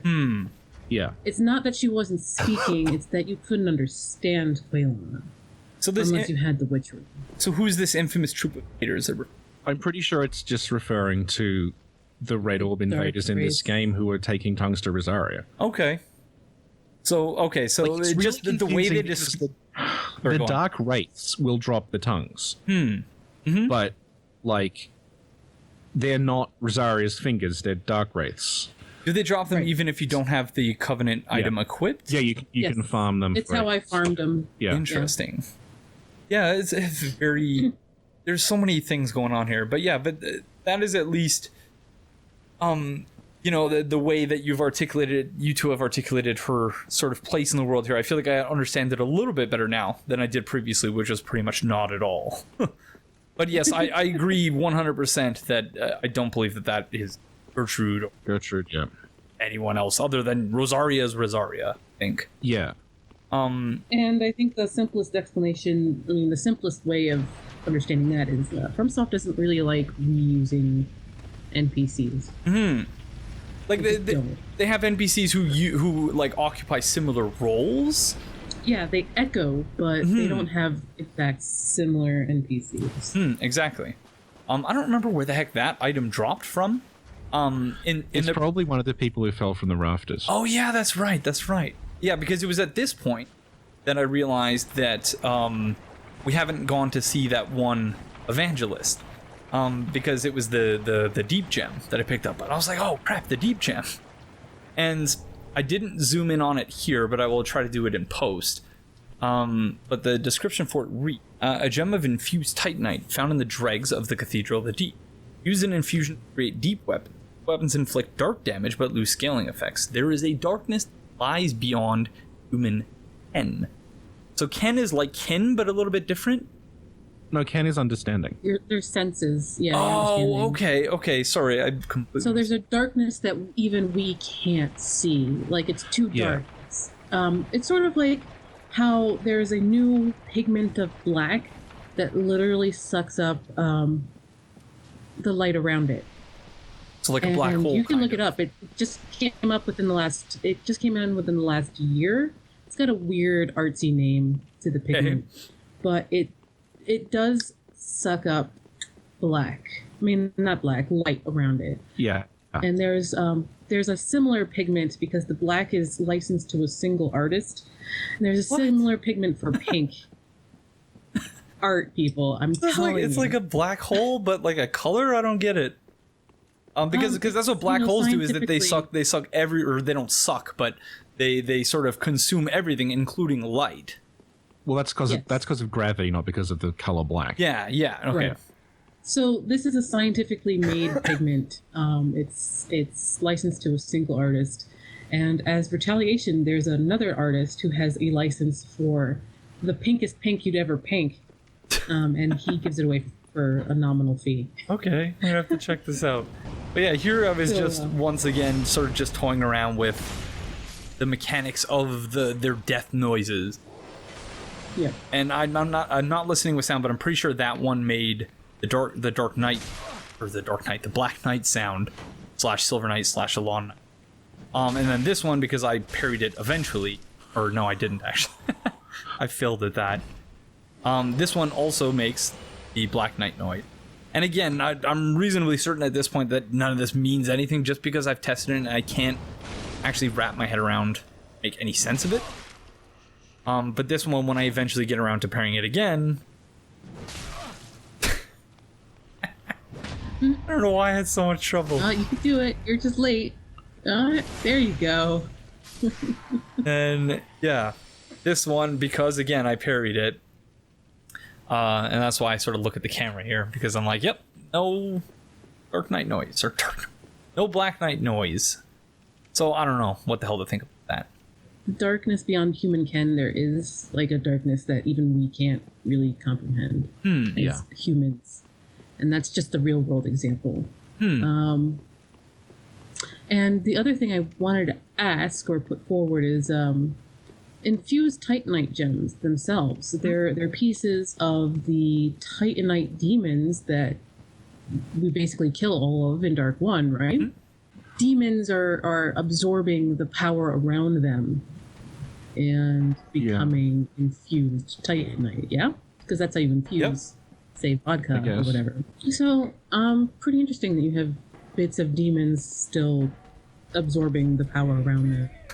So, here, I wanted to show what JSF showed in the Bastard's Curse video, that this evangelist is sort of transfixed by the deep. I presume you were looking there as an invader in your video? No? No.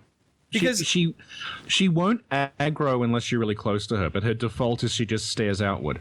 But there, like, I was so far away from her, she aggroed immediately, so I quit and reload. You probably maybe you made noise. Too much noise, yeah.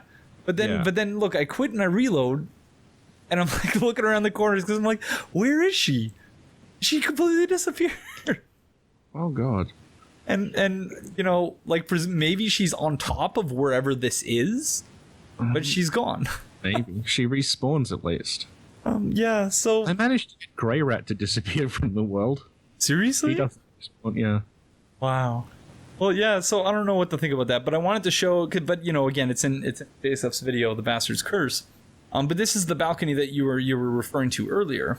So there is a weird, not exactly a parallel, but in your video on The Bastard's Curse, you described a real world place that we could look at as sort of as a framework for understanding what the deep is. The idea that you would build a temple just because there is a sacred cave around, because you're worshipping that particular cave. The cave I looked at's a cave called Amano Iwato. It's a cave where the sun goddess is said to have hidden herself away, which caused an eclipse. That's why I picked it, because it was related to the sun and eclipses. And anyway, it's a sacred cave, and you're not allowed to photograph it, and you're not allowed to go into it because it's sacred. But like here, there is a balcony you can stand on and just sort of observe it at a temple nearby. So might help to think of the deep as something like that. Yeah, and once again, you can see that even though it's sort of shimmering, that's just the game's engine sort of indicating to you that this is a body of some sort of fluid as opposed to, solid ground. And, you really can't really get a sense of what is going on there, I guess, just beyond everything that we're told about how polluted it is and how corrupt it now. It's the thing we all thought the DLCs would cover, and it turns out they're not. So yeah, because the Ring City doesn't really seem have, other than having basically Lawrence Redux, what appears at the end. But that yeah. The other last witness to the Chaos of Izalith. Yeah. Well, I'm not even going to get into, because I generally don't do speculation for DLC, because just because I'd be out in a couple of months, so just like there's no point in even really speculating. Just wait for it. Yeah. And like I said previously, like before we started the series, everyone said, not everyone, but several people suggested that I wait until the DLC is released to start the series, and I'm like, well, we're not going to finish this. Oh, sorry about that. We're not going to finish this series until such time as the DLCs are have long been released. But also we could look at the, so I got caught in a classic beginner's trap here.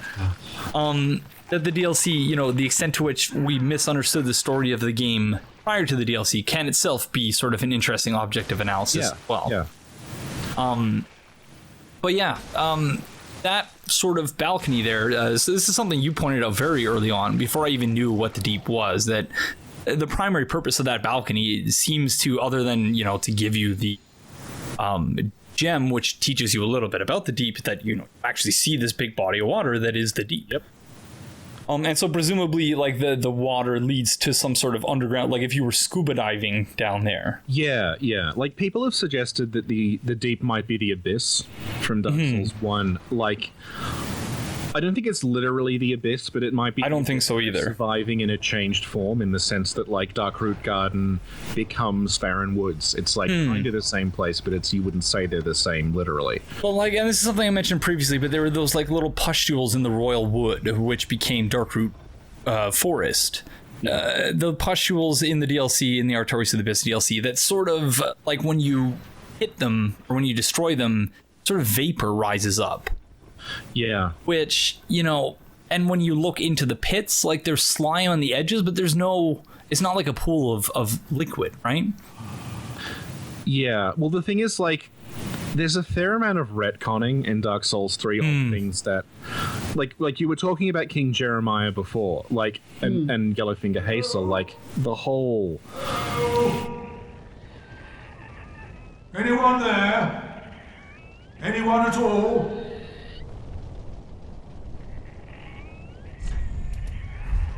Here!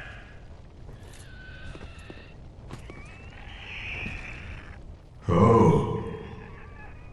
I know that voice. Just how long has it been? It's me! Siegward of Catarina! I'm loath to admit it, but I've been had. Someone's swiped my armor.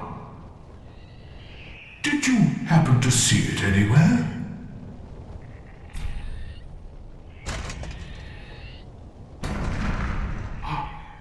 Oh, my armor. My deepest gratitude. I, Siegward of Catarina, salute you. With my trusty suit of armor, I'll be out of here in a jiffy.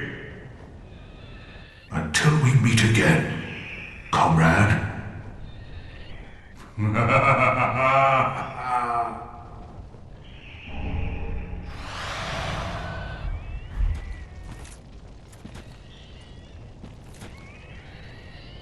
No need to worry about me.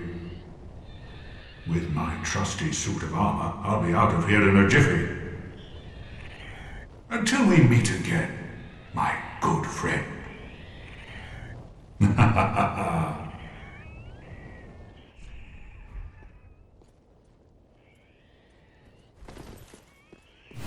Yeah. So we've given Siegward back his armor, and someone suggested in a comment, and I don't recall who exactly it was, that maybe he was just embarrassed that he didn't have his armor, so he put himself into the well.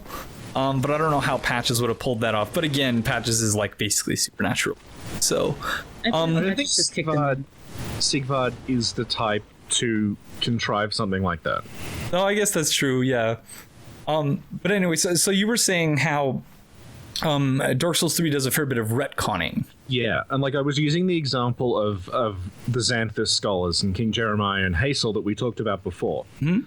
Like in the original Dark Souls, King Jeremiah shows up and he's just comes out of nowhere. He has this massive swollen head with all these yellow bandages around it. And a lot of people had pointed out that the silhouette of that weird head matches the parasite wall hugger in Blighttown.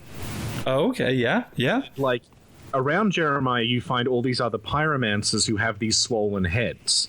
So it's like Jeremiah, okay, he's the king of them, and he's got an even more swollen head than they do because he's the king. But then, like, and that was sort of like, okay, that makes sense. But Dark Souls 3 kind of retcons it and says that the Xanthus scholars basically wore those headdresses because they worshipped the mushroom people, Ulysseal, and they're trying to mimic, like... Imitation is the sincerest form of flattery type thing, yeah. Yeah.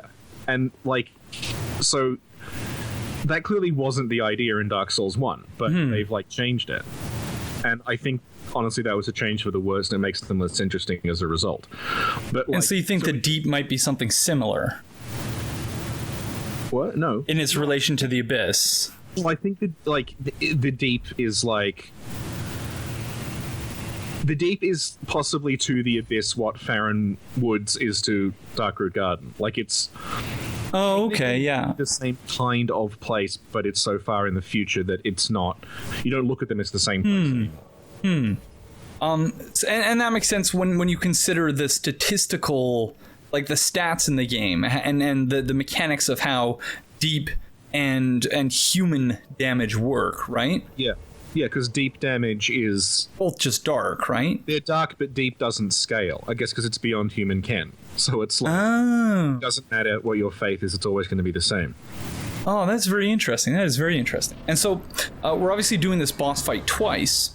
And I say obviously, we're doing this boss fight twice.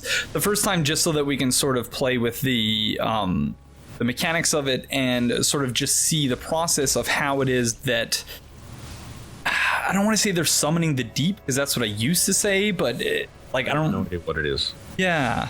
And so I figured we would do it twice, because the second time, I actually just try to kill the boss as quickly as possible. So in exchange for that, I have this one where we can kind of talk over it and maybe try to tease out what the heck is happening. So you knew you were going to die and you brought Anri and Horace with you? Yes, to distract them so that we could look at the stuff that's happening. I know that's terrible, but... It's terrible of you. But they just go back to the world. No harm, no foul. Technically, other than perhaps them having their time wasted, but I think they got plenty of spare time. So any thoughts on the boss fight? Casitive? Well, okay, so first of all, they are releasing their curse, not to their Aldrich Spider, because too much curse is bad anyway, but they've figured out how to weaponize that curse in sort of a dark bead-esque kind of auto kill kind of thing. So that's the obvious thing. The second thing is that they seem to be passing around a fragment of Archbishop Royce's soul. That's the Archbishop's here, and it's got the same coloring as like a chaos flame. So maybe it's probably a profaned flame corrupted soul, but that's just supposition.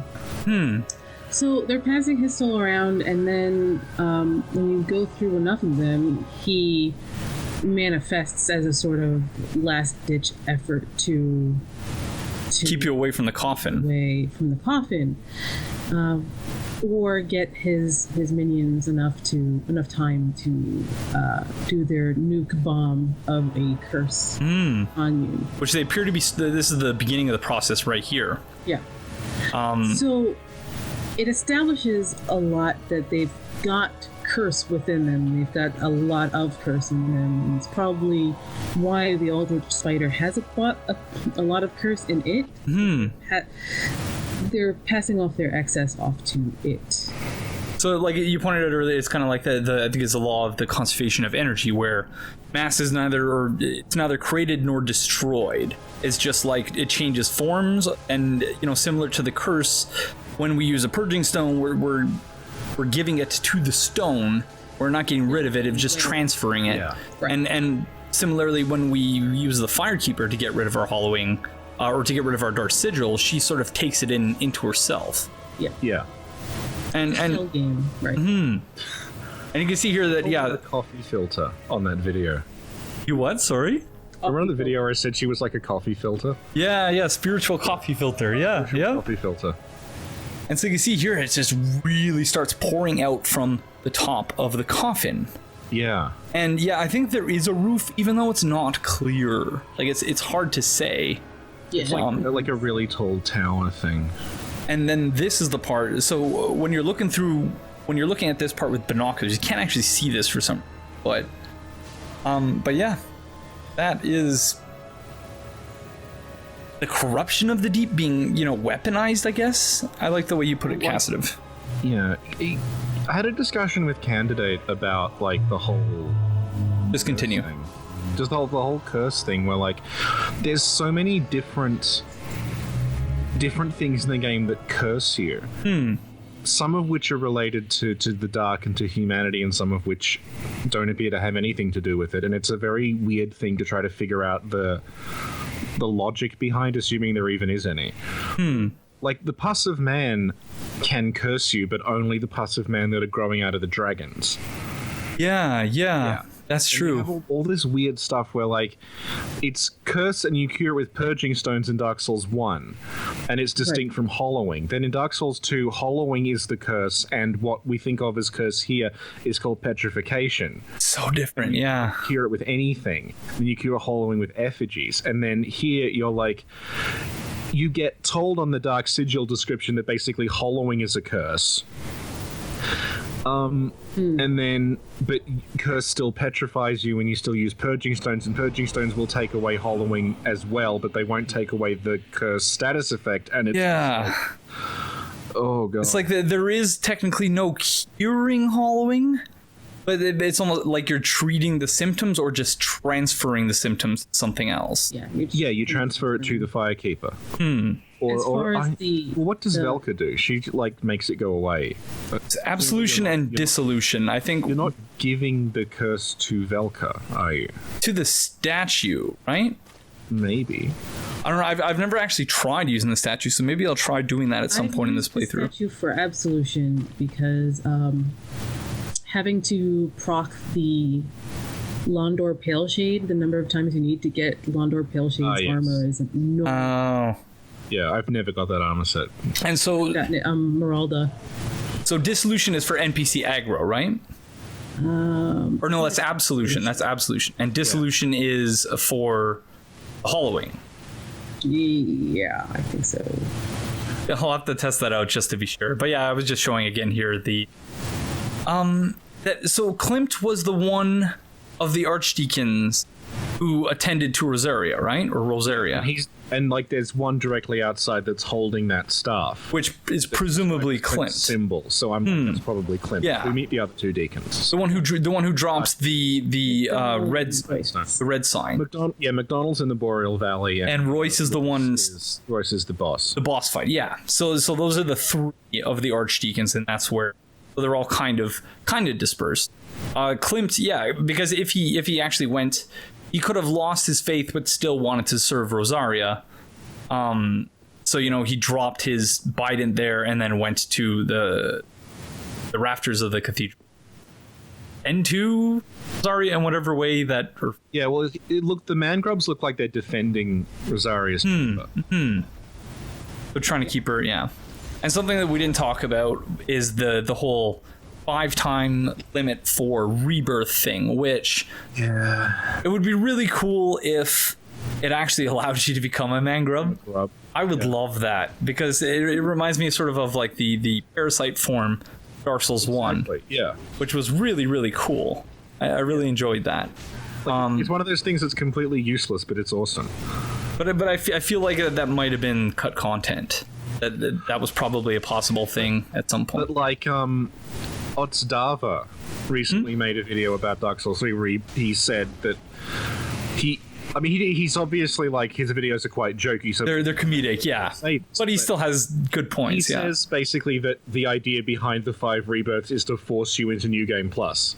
Yeah, yep. So fair enough, yeah. Stick around in the New Game cycle endlessly respecking. Which sucks for people who only do PvP. Yeah. Which is really, kind of crappy.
so here we see that there's nothing, and I'm wondering if either of you guys have any idea as to why the hell this is, that we have to sit at the bonfire to make the Archdeacon's body appear.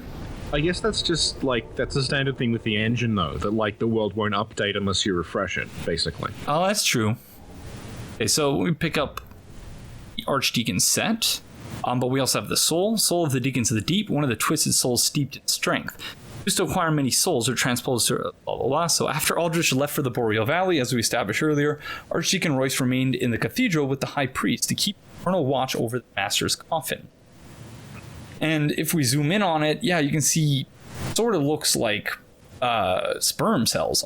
Well, it's the souls of the Deacons of the Deep, so it's all the souls. Into one. Oh, okay. Same with the Curse-Rotted Greatwood Soul. And where that's like all the different souls of the people in the tree. You guys are so clever. Ice Watchers, too. And then small silverwork doll depicting a young squire.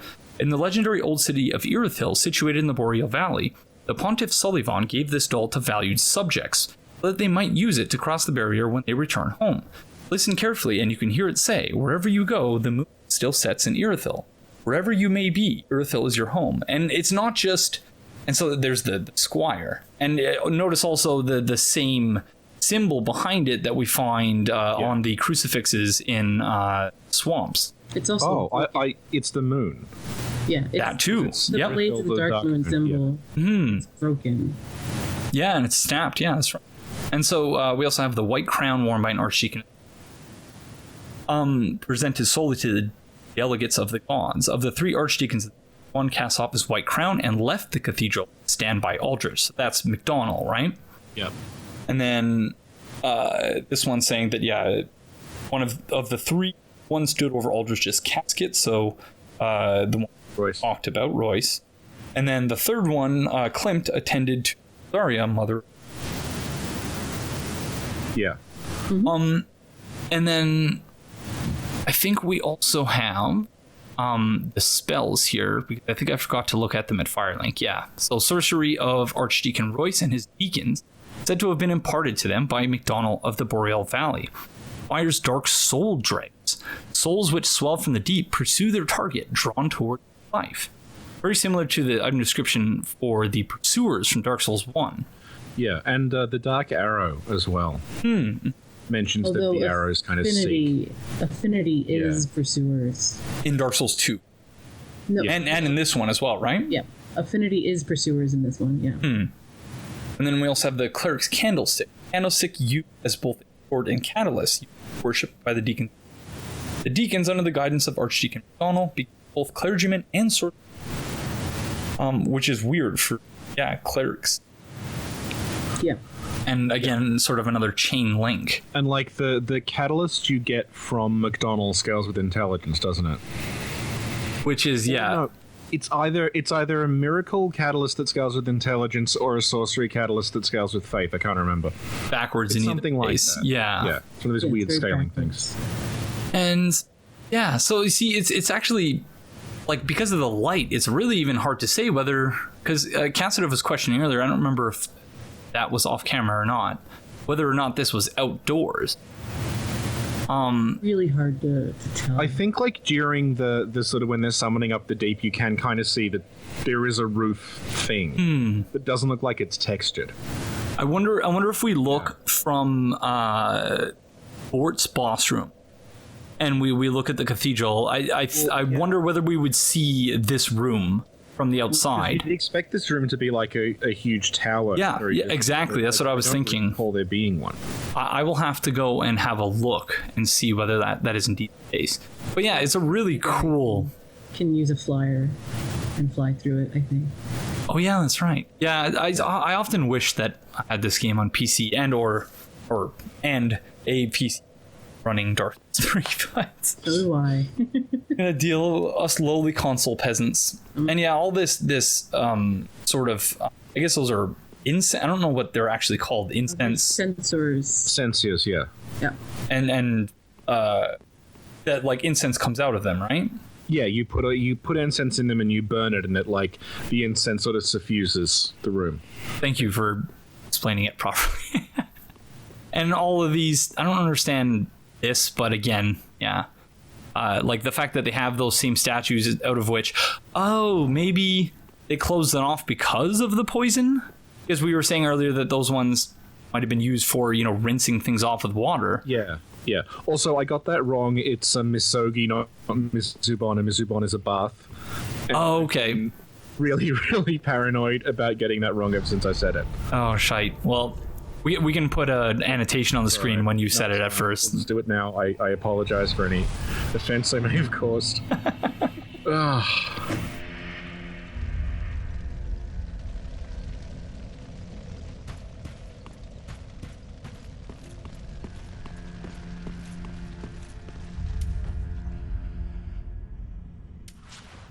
So we come back here and find our friends who helped us take care of the Deacon.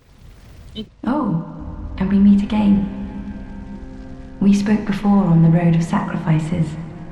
Anri of Astora. I'm well pleased to see you safe. We reached the Cathedral of the Deep, but Aldrich's coffin was empty. The man-eater must have left for his true home. The little doll in the empty coffin told me. Aldrich is said to hail from Irithyll in the Boreal Valley, an ancient fabled city. A pilgrim told me that the city lies beyond Farron Keep, and so becomes our destination.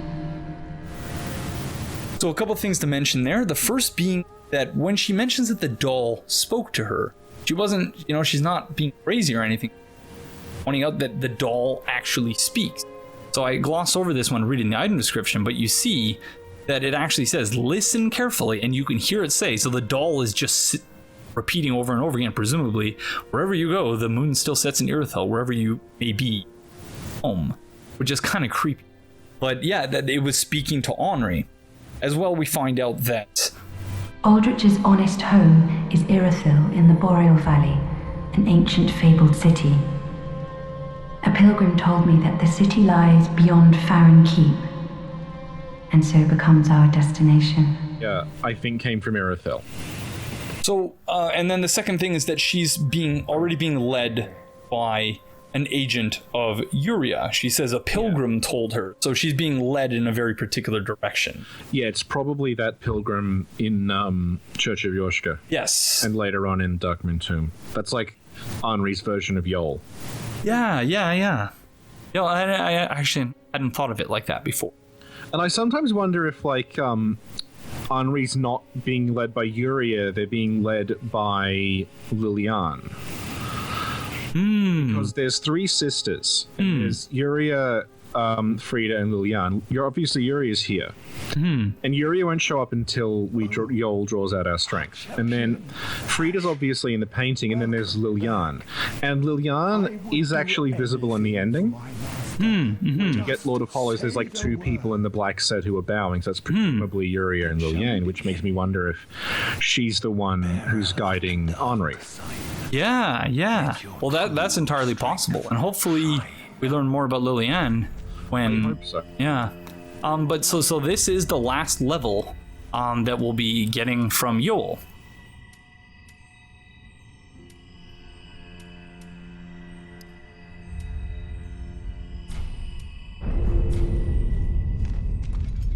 Be safe, our Lord.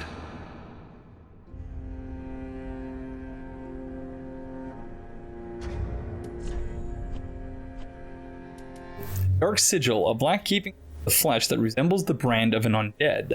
The darkness of humanity seeps from this bottomless, pitch-black hole, the gap filled by the accumulation of the curse. This dark sigil will never heal, but there is a hold of a firekeeper returned from the abyss and brought great comfort to a bearer. So, yeah, dark sigil. We have at this point 5 of them because we've leveled up 5 times from Yoel. No indication as to where they are on our body, or if it's just that the dark sigil grows and there's 5 times the original size, or if we have 5 different spots on us. Because it's not the dark sign. It's the because it says it resembles the brand of an undead, but that is not the same. And but in order to, for whatever reason, in order to usurp the flame, we need 8 of them. But Yoel can only give us 5 before he has fulfilled his purpose and he dies. Yeah. Why that is, like the mechanics of that, I still don't fully understand. Well, it looks like a human can only take a certain number of them in, Right. and the reason we end up with 8 is because we marry Anri. You have to usurp her dark sigils. Yeah. You're basically usurping her strength also. But then she's also there during ending, presumably. Yeah, she's not dead. Yeah. Even though she very much appears. But, so just to... She can come back again. Okay. But just to review, so this is a key to the decrepit tower behind the Firelink Shrine. The bell tower is the grave of Firekeeper's past. When a Firekeeper served her purpose, he is led to true darkness, where he's a long deserved sleep. So we're about to go there, and then I was like, oh wait, I need to, in the previous episode I bought Spook, and I still haven't equipped it yet, but I decided I was going to Spook. Because I am terrible, like god awful at making that jump. It's not jump though. That's what I guess that explains it. If you jump, you're going to fall. You just roll? 9 times out of yes, you just roll.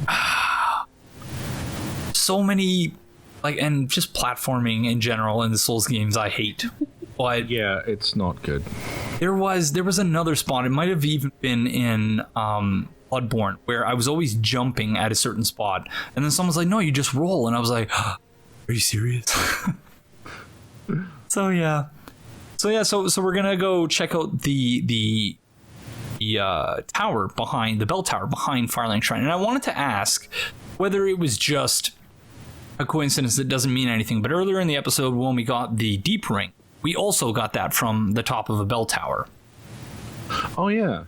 So it's just that there's lots of bell towers in the world, or because I know that Casitive, you've talked a bit about the significance of bells in this game with respect to, making people rise from the dead. Right. But beyond that, I don't really have a good sense of what it means, what the bells mean in this game. The bells, well, back in Dark 1, the bells of awakening basically roused Frampt from his slumber.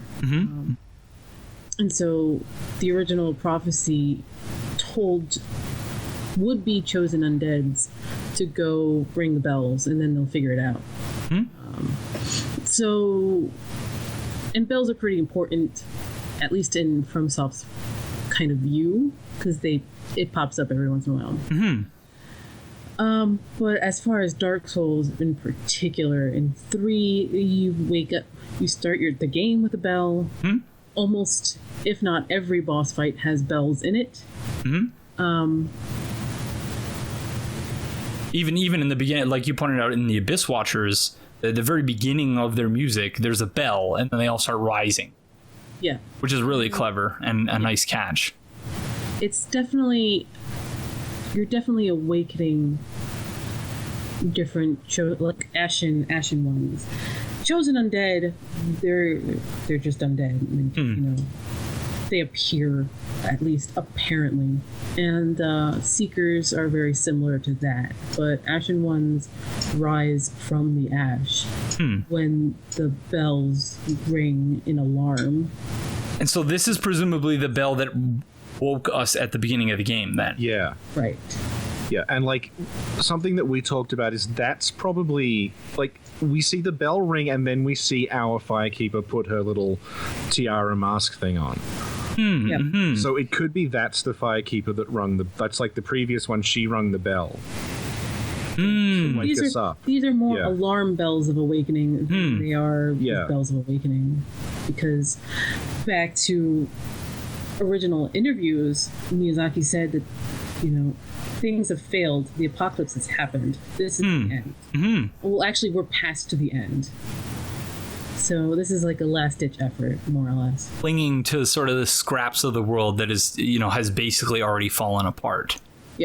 And that's why, like, the one thing I liked about the DLC more than anything is the Corvian citizen just pointing out that we have to allow this world to die to make room for a new one.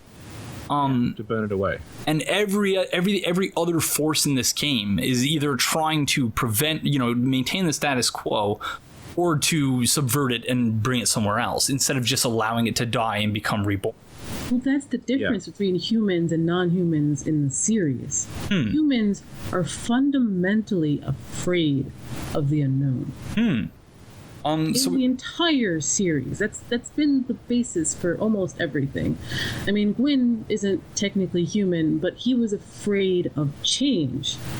And humans have been so ingrained and so established in the cycle of fire that was started by Gwyn's fear of humans, that humans are now afraid of the unknown, of what the next step will bring, which is actually a little subversion of Bloodborne, because Bloodborne you have people raring to go for that next step and like destroying themselves in the process, and here you have like almost all of humanity utterly afraid of what the unknown, of what letting it all go will mean.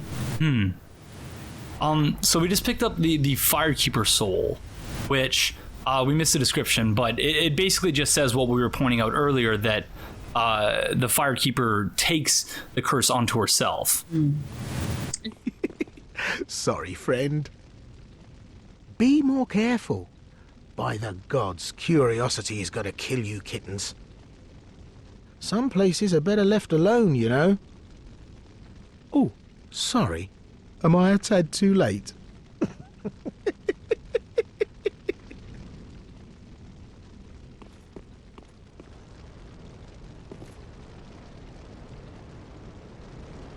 Have no fear. There's beauty in death. Besides, you're surrounded by ladies. Every man's dream, right?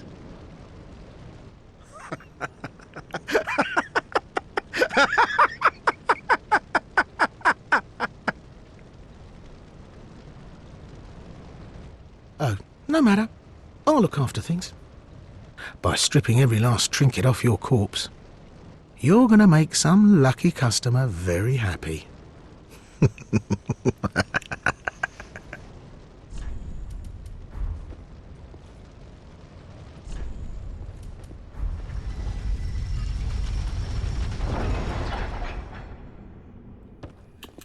Oh, what? No.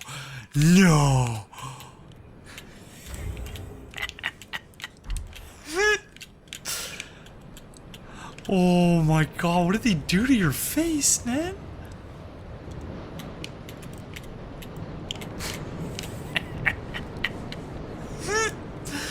He's so ugly. Oh my god.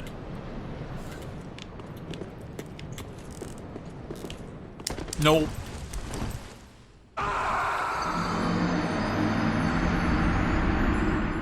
So, just as in my blind playthrough, after Patches locked me in there, I'm like, okay, the time to jump down here, although my controller malfunctioned in my blind playthrough in my defense. Sure. Whereas here...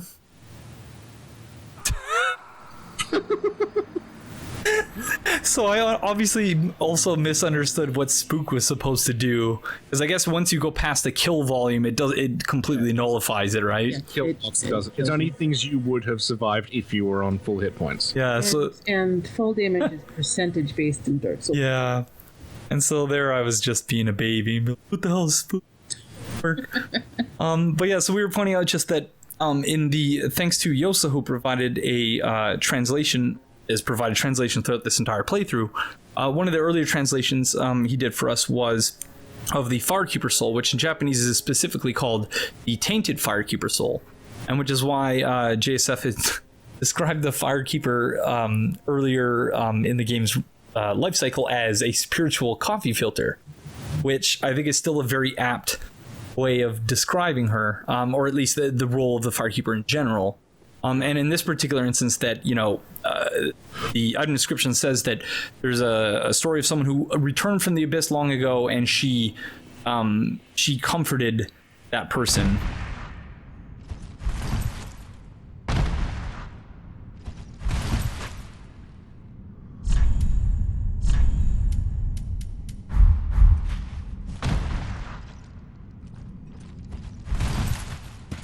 The other thing I wanted to point out when I zoomed in on it earlier was that I don't know if it's just me or if this is somewhat intentional on their part, but the Firekeeper soul looks exactly like the Four King.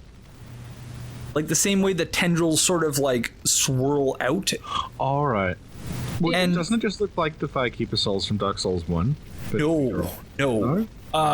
Because To me too, like, and I wrote a note on this. It looks like it's an amalgam of soul, like more than one soul coming together into the Yeah. center. She's absorbing souls from other people. so I guess we should comment on the abundance of bodies here, and meant to indicate probably that, you know, this institution has been limping around for quite some It time. looks like they originally buried them in the coffins, and then it just got so bad that they were just throwing... Not enough coffins, And now there's not even people to throw down them anymore, so they're just left on the bell tower.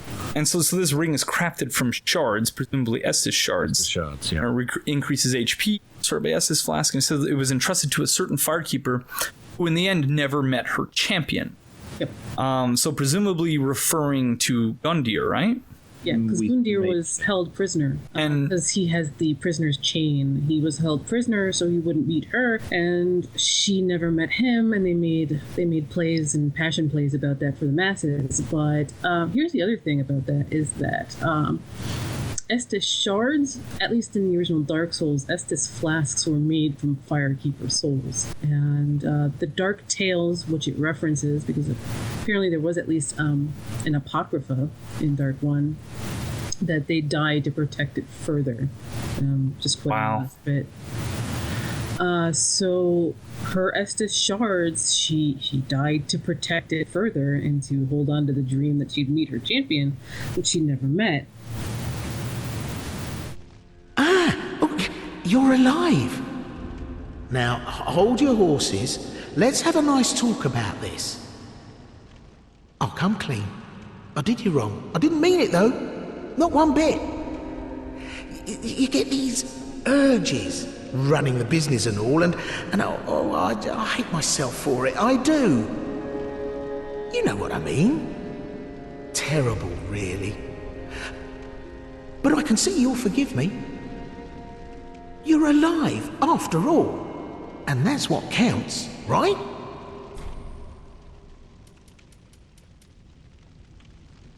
Oh, fantastic. A wily second chance.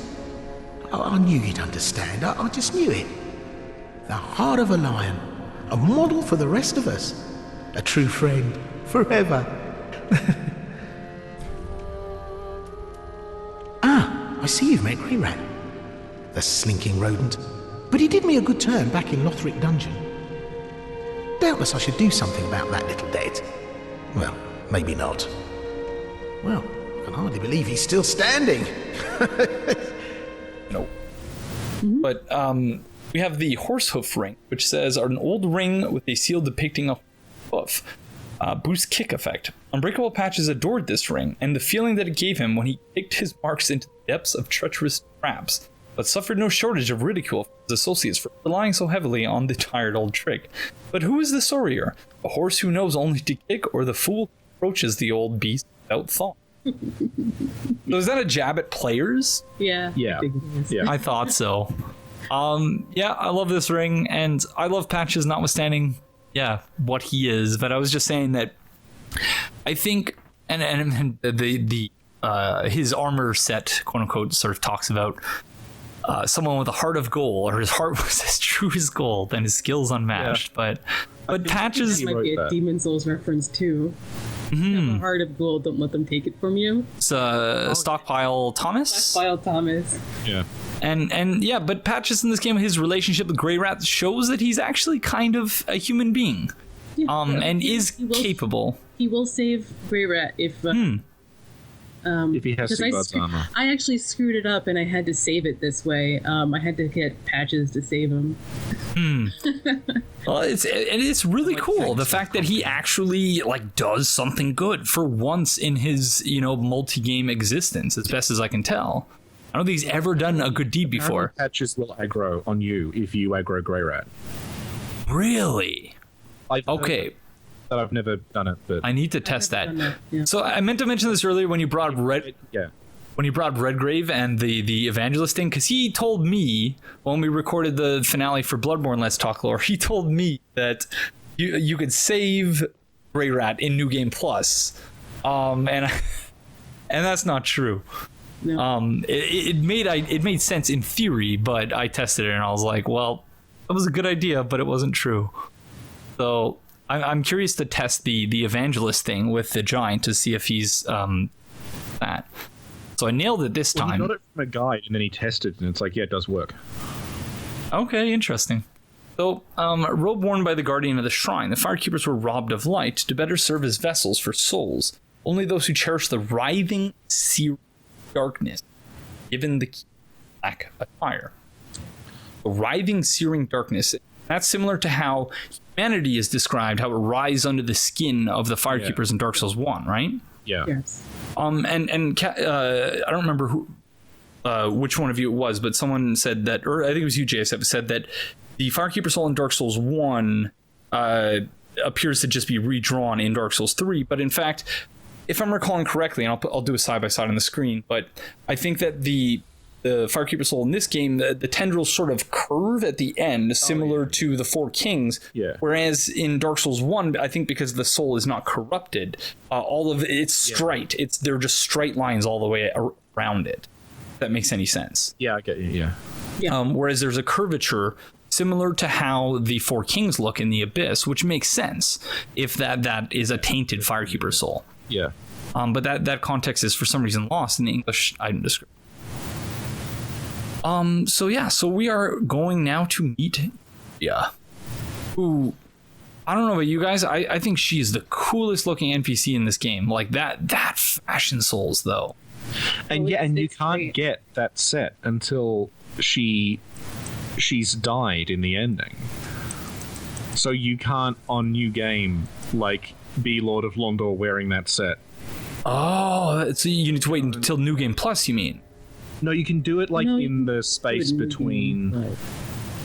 Oh yeah, you have to do it like defeat the boss and then warp back to Firelink. Back to Firelink. Okay. Yeah. Which you can do in this game, but not in Dark Souls 1 or 2, thankfully. But yeah, here she is, and Yoel is dead. Also, Dark Drift is great. And it looks amazing now that you can actually see the scabbard. Looks so cool.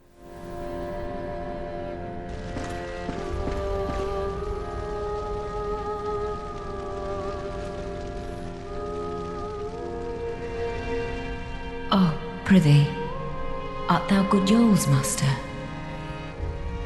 I am Yuria of Londor, a close friend of his. Thanks to thee, Yoel's soul is redeemed.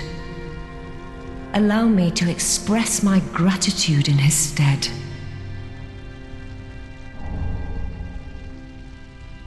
Another matter. Thou'rt a lord, art thou not? Bearer of the dark sigil, and our Lord of Hollows. For the time thou remainst our Lord, we of Londor shall serve thee. And I, of course, am also thine. Oh, good Hollow, I'm afraid I must say, Orbeck of Vinheim is a cause of much consternation.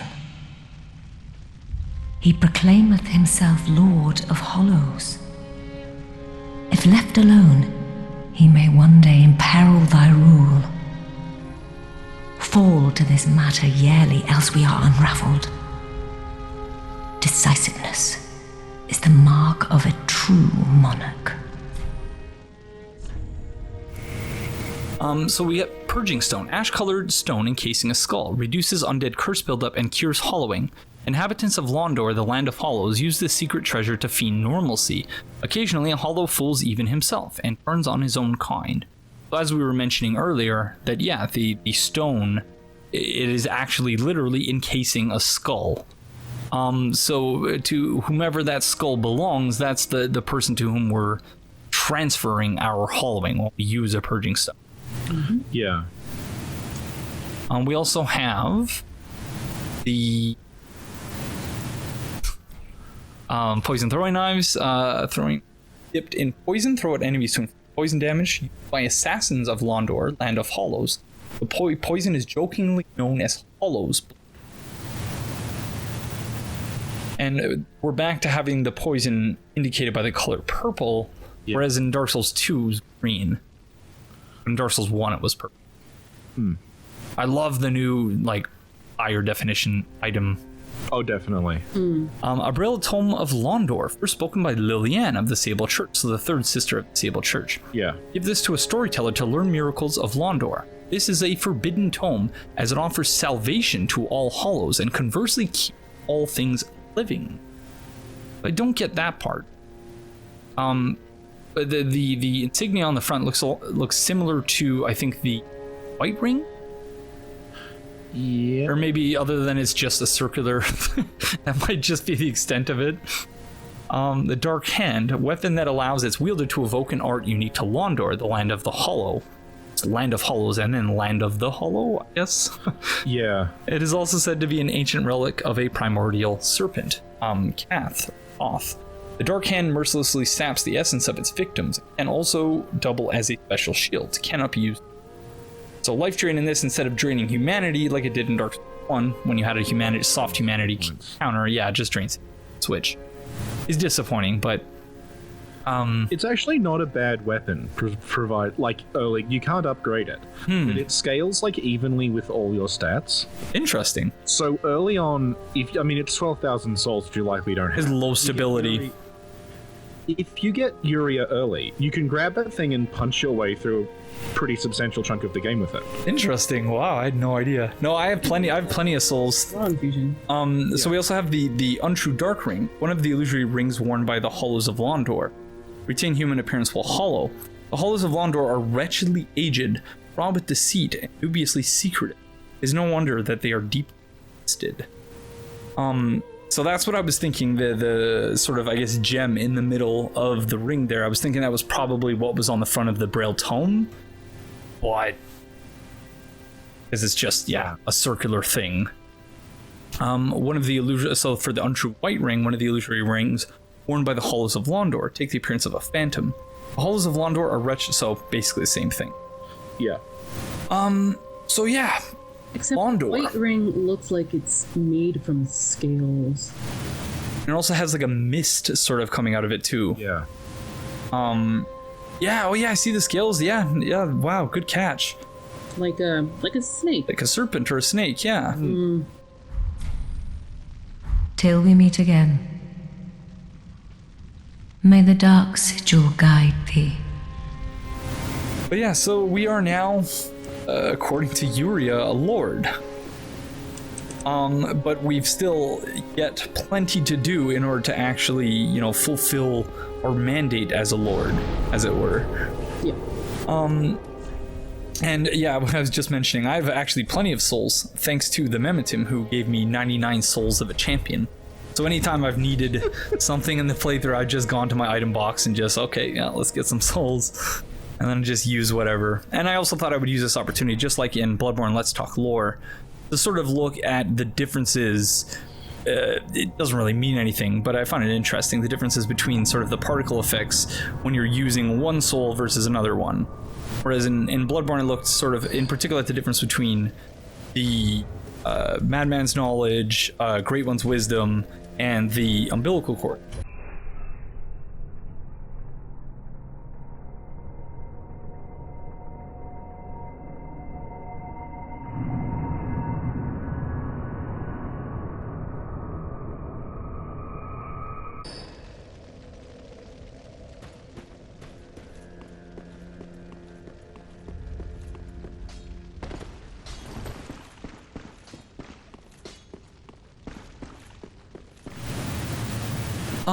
So she's asked us to kill Orbeck. And something we were talking about earlier, off camera, was whether or not, because, and I also wanted to point, I don't know if it's just the bow that she teaches you. I think you can use a normal bow too, but she sort of just lowers her head. Who's the lord here and who's the master, right? Or the servant? Yeah. It's like an Aldrich Sullivan thing almost. That, she wants you to be the Lord of Londor, but maybe she's... Well, and even... She does bow to you in the ending. But until that point, right? Like, it's... Yeah. Like, it's almost like... JSF, I know that you haven't played Fallout 4. I've seen a lot of Fallout 4, though. Casitive, have you played Fallout 4?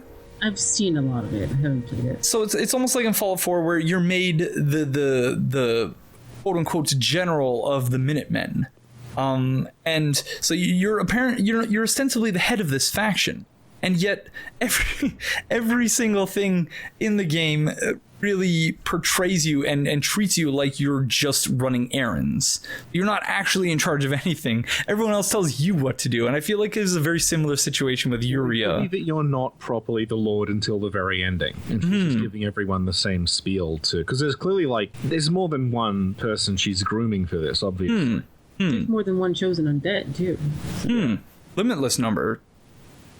And so I was just showing here the physical effects of the hollowing, that if we had taken off our armor in the beginning of the game, we would look just normal human. And this is from earlier in the playthrough when I wanted to look at the differences in the physical effects of hollowing in Dark Souls 1, 2, and 3. And Dark Souls 2 is unique in that it has this sort of swirl type thing on the back left shoulder, which may or may not be the dark sign. But in both Dark Souls 1 and, on the other hand, it's the same in that we have... It's a spot sort of, I don't know if that's the side where the heart is, but there's like this growth there. And it's similar to the growth that we see in the top left where the Covenant circle is, the Covenant icon. And if we're hollowed, then you see the same pattern that's on the chest in the top left. I don't know if you guys have any thoughts on that. Annoyingly, it would make more sense if it was the Dark Souls 2 version, because we keep getting told about darkness spreading from your back. In Dark Souls 2, we have darkness on your back, but then in Dark Souls 3, it's on your chest again. Well, we have the pilgrims who, to keep their humanity in check, they wear these enormous things on their back, right? Well, we think it's one of those things where it's not overtly stated, but not explicit. What's going on? Help us, DLC. Yeah. Well, again, Dark Souls 2 is more a game about ego death than about the world dying. More individual than cosmological. Yeah. That's a good way of putting it. And that's even reflected in the intro to the game too, where the intro in Dark Souls 2 is very much focused on you as the chosen undead. You are going to die. You have lost everything. Problematically, it shows a woman with a child, and the default male, or the default player character before you actually make your character is a man. Yeah. As the male player model. And Lucatiel pretty much drives it home, because her entire story is a mirror of your story. That she wants to exist, and she wants to hold on to her sense of self. Yeah. And that's what you're doing the entire time. So it's much more a personal journey, Dark Souls 2, whereas in 1 and 3 we're very much, and we're a pawn to a certain degree in Dark Souls 2 as well, but in 1 and 3 we're very much just playing a small role in a much larger game. Yeah. Much larger political game. And at Dark 2, you're more or less seeking your mandate from Monarch, because what is a king? There's that line again, yeah. That line again. And so we can see that our hollowing is currently at 27, and it says the degree to which this character is used. The character will turn hollow if the curse grows too severe. So I presume that maybe at one point that was supposed to be a mechanic in the game, much like a beast form in Bloodborne, that for whatever reason didn't make it into the final game. Because, correct me if I'm wrong, but it just stops when you get to 99, right? Yeah. And your appearance changes to hollow, I think, at 15. You can go all the way to 99. But it has no discernible impact, right? It does. If you have a hollow weapon, it will scale to 99 with your... Oh, okay. Okay, interesting. I did not know that. There's breakpoints for your hollowing, and it will give you phantom levels of luck, depending on how much hollowing you have, all the way up to 99. Yeah. 99 gives you 5 phantom levels of luck. Yeah. JSF, your mic's cutting out. Yeah. Oh, hang on. Wait, I guess. You were saying, JSF? We were talking about mechanics of hollowing. Yeah. Yeah, the mechanics. So, like, hollowing, the breakpoint to make you look like a hollow, I think, is 15. Yeah, it's like it goes all the way up to 99, and that 99 will scale with if you have any hollow weapons, it'll continue scaling up to 99. Also And Casitive was talking about what she's calling Phantom Luck, which is basically if you've got a certain amount of hollowing, you just get an extra luck point that doesn't count as a level. Okay. So, like, on the character I have at the moment, I've got 45 luck, but as far as the game's concerned, I actually have 50 because I've got 99 hollowing. Okay. And so it's somewhat similar, I guess, to in Dark Souls 2, where you would have items like the Dark Pyromancy Flame, which would scale with your hollowing. Yeah. But in Dark Souls 2, the hollowing mechanic was much more straightforward and was with you from the start of the game. You didn't need a Dark Sigil in order to hollow. And similarly in Dark Souls 1, it was just every time you died, it was binary whether you were quote unquote hollow or not. Yeah. So we have Armor of the Drang Knights, proclaimed descendants from the land known for the legend of fire. Fine protection that is both light and strong, having been reinforced by Vergis steel. The Drang Knights were once feared sellswords, while trees ascending this, and they were separated forever. So I don't remember any of that from Dark Souls 2. No. So is that a retcon, or is that a case of the game actually explicitly referencing historical forgetting? It's continuing the story, I think. One of the notable things about the Drang set is when we get to Irithyll, which is Sullivan and Aldrich's other hangout. The two guys who are members of the Aldrich Faithful that try to stop us are wearing the Drang set.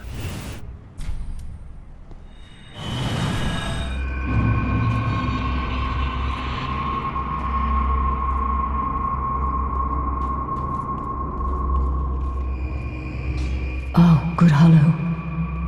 I'm afraid I must say, Orbeck of Vinheim is a cause of much consternation.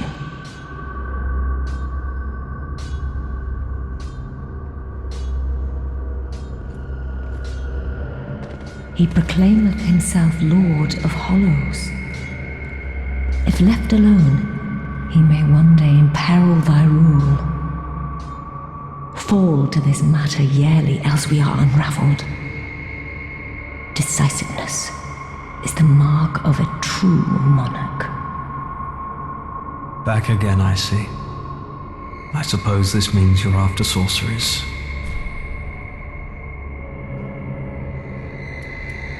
It is folly to claim lives recklessly, friend. Do not be tempted. No matter the victim's stature, every killing has a consequence. Even as I bloodied my hands, I never realized this simple truth. There I was, the very definition of a fool. Come again.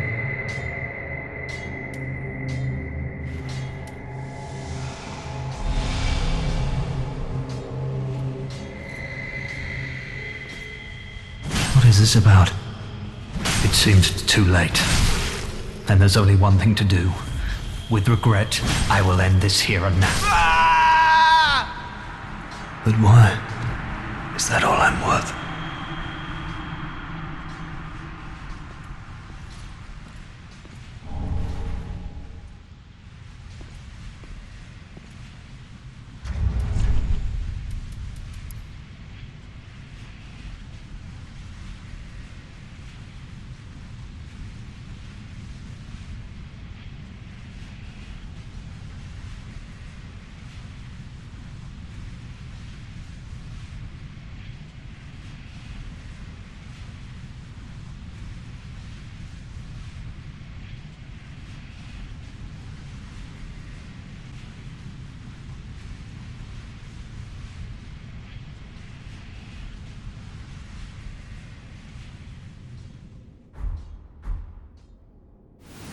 And so this character, I'll just point out briefly, is John Grimm, and he is our Reaper. And it will have to wait until the next episode for a proper introduction. But for now, yeah, this is John Grimm. He's going to be one of the builds we're going to be using to see the various endings of the quest lines. Speak thy desire, honorable Lord of Hollows.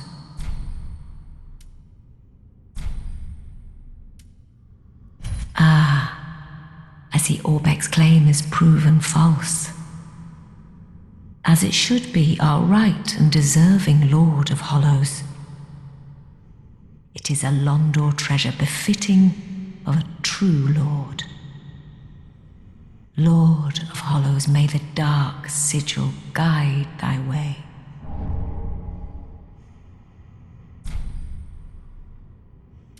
Lord of Hollows, may the dark sigil guide thy way. Till we meet again, may the dark sigil guide thee. The Morian Blade is a Demon Souls reference. Yeah. Oh. But the important thing about the Morian Blade we got here is that the description says that it's patterned after the look of the spires of the church in Londor. So with the DLC Ring City thing coming out, there's been a lot of discussion about, is the place we're going Londor? And I just like to say that none of the footage we've seen do we see anything that looks remotely like the Morian Blade. So I don't know if we're actually going to Londor in that at all. That's the problem with speculating.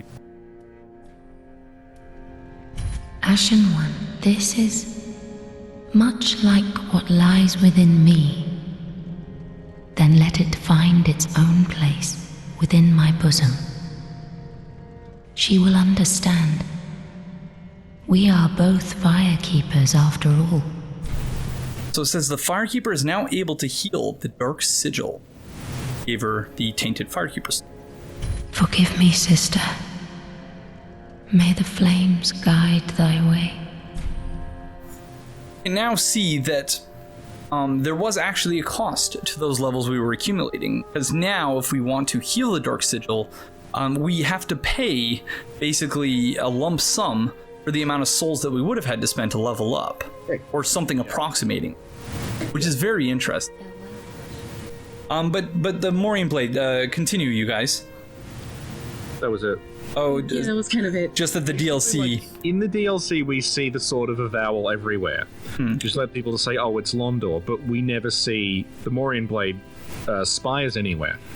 Rebirth. And the other thing is, like, they keep saying the Ringed City, the Ringed City, the Ringed City. No one calls Londor the Ringed City at any point during the game. So It's got to be something. convinced it's Londor. I would. The Ring City has got to be a pun name because bells ring. Maybe. And also, the dark sign in the Japanese script is called the Dark Ring. Oh, interesting. And the original title for Dark Souls was Dark Ring. And I think that the Dark Sigil. Trailers that call it, yeah. Dark Sigil is what, the Dark Hole? Dark Sigil is Dark Hole, Dark Sign is Dark Ring. And, like, Dark Souls was originally going to be called Dark Ring. And you can, like, find old announcement trailers and stuff from way before the game came out that call it Dark Ring. Which, I guess Dark Souls, when you step back from it, doesn't really... Like, it makes sense when you know the story of the game, but still... Yeah. Like, when you hear the name of the game at first, you're like, oh, adjective noun, pretty much. Yeah. And that's more or less it, but so about Orbeck, and we were just trying to tease that, like, I guess there's really no way you can tell. But yeah, he really seems like when he's talking to you right before, John Grimm unfortunately murdered him, that, he seems like he kind of regrets the things he's done. And so it's very strange in how black and white it is, that when you talk to him, like, there's really no circumstance in which, like, it's an objectively good thing to kill him. Especially when you consider that he doesn't, at least in the current state of the game, doesn't try to usurp us at any point. Yeah, and, like, you don't even have to kill him. Like, we were talking about this before. You can just wait for him to die naturally at the end of his quest line, pick up his ashes from the archives, give them to Yuria, and you'll still get the Morian Blade. Or alternatively, if you give it to the Shrine Handmaid, you just get his set, right? Yeah. I think you get his set even if you give it to Yuria, because I know I've got his set. So is there no point in giving the ashes? Well, I guess if you don't have Yuria, then they have that option there. Yeah, you would technically lose access to his spells, but the only way to get him to move to the Accursed and die is to buy all the spells from him. You're robotized again. Gosh darn technology. Get another microphone. Sounded okay there. Say something again. Hello. There you go. So you said you would technically... You would technically lose access to his spells if you gave his ashes to Yuria. But if you get him to die naturally at the end of his quest, part of that is acquiring all the spells from him. Oh, so that would be the trade-off then, if you were to murder him. If you murdered him before that, you'd lose access to his spells. Unless you gave the ashes to the handmaid. Yeah, which means that you wouldn't give them to Yuria. Yeah, so that's the trade-off then. That's what I was trying to figure out. Yeah. Like, what purpose would there be to give him to the handmaid? And so that would be it if you haven't bought his spells and you really... Or if you just don't have Yuria. So it seems then that, at least in the present way of things being figured, that the most likely explanation seems to be that Yuria is just, I guess, kind of testing to see whether, testing the waters to see, to what extent or whether she's able to manipulate us. Right. Well, there's also the question... Okay, so everyone has a different thought as to what makes a monarch. I would stop quoting Aldea, think. And while I'm stopped quoting Aldea has a very specific version of what a monarch is. And they are powerful individuals. They are people of immense power who use that power. They're not subtle. They are what you consider a powerful individual. Gwyn was one of these guys, but Gwyn put his symbol of faith not into a chair, like in Dark Souls 3, but into his crown, as it says so when you buy the crown from Domhnall of Xena in New Game Plus. So, and in Dark 2, they put that symbol in their crowns too, see the DLCs. But Yuria's version of what a king is somebody who's decisive. Now, I'm not sure if that means that they're powerful, but someone who will act on it and will act pragmatically, which is a little bit different than maybe Aldea's view of brute strength and brute power, which might also be Gwyn. I think I was talking to JSF the other day about this, and Ludleth, Aldea would look at Ludleth side-eyed because Ludleth is not his version of a monarch at all. Because I don't think Aldea recognizes iron will to will themselves to be a monarch as the power needed to be a monarch. So I think it's Yuria testing you to see if you have what it takes to be her style of monarch. She's a kingmaker, so she's making you into a king, and whether you're going to play ball or not, that's where she's going. And okay, so that I think places it in context much better. In that, because you could also look at it rather than her just, as I suggested, trying to see to what extent she can manipulate you. She's also, maybe there is on her part a genuine concern of the potential for Orbeck to overthrow you, because I think if you consider the rest of the people, like there are a couple of unkindled who come in and out of Firelink Shrine, but of the servants that we bring with us, Greyrat isn't an unkindled as best as I can tell. Although, what's his face is Cornix isn't he? He's undead, but I'm not sure he's unkindled. Isn't the whole thing that, they're not unkindled so they can serve an unkindled? Yeah, Cornix is undead, and he's old, but I don't think he's unkindled. Because they're always an unkindled at last or something like that. So the only unkindled we come across is maybe Anri, but I have some doubts, and Frida. You don't think Horace is an unkindled? I think Horace is just a normal undead guy. Hawkwood? Doesn't Hawkwood say, like, we unkindled or something? Yeah. Yeah, see, that's what I mean. Like, the line separating unkindled and people who are not unkindled is very, very murky. Siegward is unkindled as well. Siegward's unkindled. I think, what's his face? Aegon is unkindled, I think. Aegon you can summon with a summon sign. Yeah, so he's unkindled. Yeah. Same with Cirrus of the Sunless Realms. Same with Orbeck. It's weird because, like, did they get woken up by the bell in Karim and in Irithyll? Or did... It's very odd. Well, and so even ignoring for the time being the pre-release stuff, which says that, you know, each unkindled is sort of an amalgam of people similar to the Soul Cinder. Even if we ignore that, it's really hard to tease out because... Yeah, like there are so many variables and inconsistencies in that because what's his face? Leonhard is like there are so many unkindled that if you look at, because we invade Leonhard's version of the world in Guinevere's chamber. So like you don't have to be unkindled to be invaded or to summon though. You just have to be undead. But actually, if we take being able to leave a summon sign as a sign that you're unkindled, then Orbeck would be unkindled because you can summon him for Lorien and Lothric. Yes, because the item description for the Ember says that it reveals the summon signs of unkindled.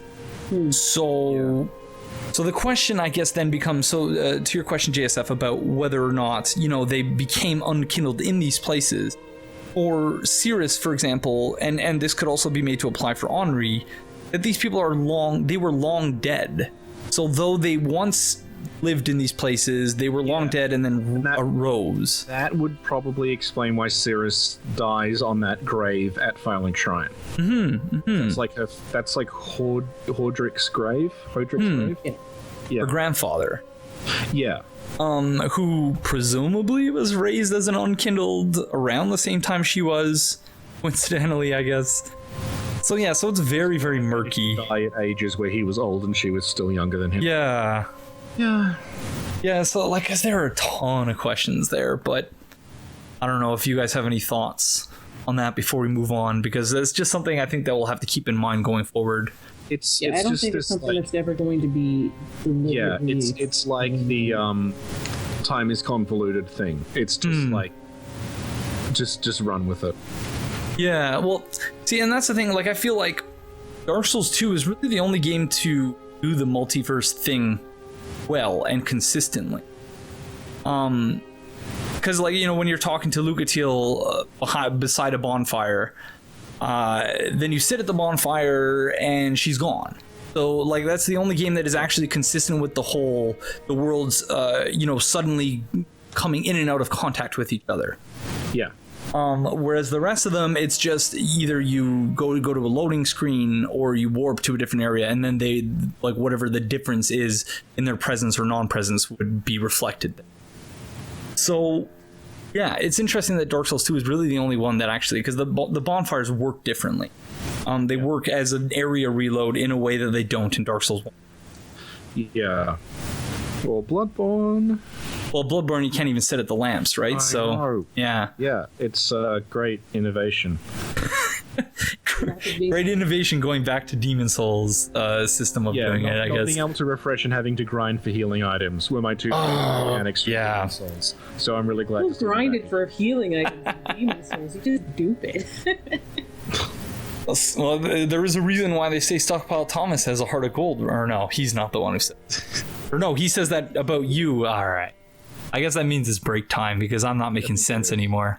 Yeah. Okay, so moving on to comments. Steph writes, I've always imagined everyone else knows we're unkindled because our character smells of ashes. The smell of burnt things is quite strong on the nose, and as immersive as video games are, the sense of smell is one that is sorely lacking in the game. So imagine a regular undead smells of regular dead body, a hollow or someone killed by the abyss probably smells a little more poisonous. Like inhaling toxic Pontiff Sullivan probably covers up his scent with incense or something, to give an example. So a few things. So the first being, I remember back when the Rumble pack first came out for the N60, Windows 64, it was Star Fox, I think it came with. Yeah. And I remember, maybe it was in Nintendo Power or something, someone sort of jokingly suggesting, like, what's the next thing to come? Is there going to be like a smell pack next? I always thought Earthbound had one of those, kind it of. was an interesting idea, but that it would probably be just awful in practice. Well, VR is back, so there's that. Oh, that's a whole other can of worms. But Oh god, imagine Resident Evil 7 with smell. Oh, gosh, God. no, that would just smell like. Oh, that'd be great. That'd be. It'd be great, but it'd be horrific. Yeah. Yeah. Probably make people sick, and even if they're not using it, that's so. But so I like this idea a lot, but the problem that I have with it is that at least one or two of the immediately recognize us. They don't say, there's no indication that they're smelling us. They'll say things like, "You look like you're unkindled," or just plainly stating as a fact, "Look, an unkindled," something like that. And some of them seem to be like talking about it with reference to the bell. Yeah. Mm-hmm. Like the bell just rung, someone's here, put two and two together, they're unkindled. Or they're an unkindled and no bell rang, as in the DLC. Yeah. Isn't this? Oh yeah. Frida and Willem and Yuria comment on your smell in the DLC though. That's the smell associated with The outside being world, a Lord of Hollows. Right? Oh, that's right. Yeah, because if you do the DLC like during the game, and you take rather than at the end of it, which I guess most people did, and you're doing the Lord of Hollows thing, like they will comment on that and they'll say you smell of that the scent of the Lord of Hollows or something. Elfrida will say things like, like when she's imploring you to leave, she'll say, doesn't a Lord of Londor have more important things? Yeah. Because I did my playthrough on two separate builds. The second one was in New Game Plus, and I'm reasonably certain I was at the end or near the end. But in any case, I like this idea, but I don't think there's necessarily anything in the text of the game to back it up. It's similar to, I guess, like in Bloodborne, there was a lot of comments on your smell and that. Moon-scented hunter. And Annalise calls. Yeah. Casitive, any thoughts? And Gaspoint's daughter smells you as well. I kind of think we went over it for the most part. Most of the signifiers of an unkindled are usually the bell. People know what that is. Grey Rat directly references the bell. So well, and so one other thing that I wanted to raise about Steph's comment is the last little bit. Pontiff Sullivan probably covers up his scent with sense or something, to give an example. So that, I guess, not necessarily specific to Sullivan, but that could also explain the incense in the cathedral. Yeah, definitely. Yeah. Well, yeah, but that's just like a sacred thing in general, is to have incense. Like Bloodborne does it too. In like the Odin Chapel in particular. There's just all of these incense, like urns Pots and lanterns urns. burning. Yeah. Cool. Okay, well, thank you, Steph. That's a very interesting idea. But yeah, I can't fortunately agree, at least, but I do think it's really interesting. So the second comment comes from Scholar of the...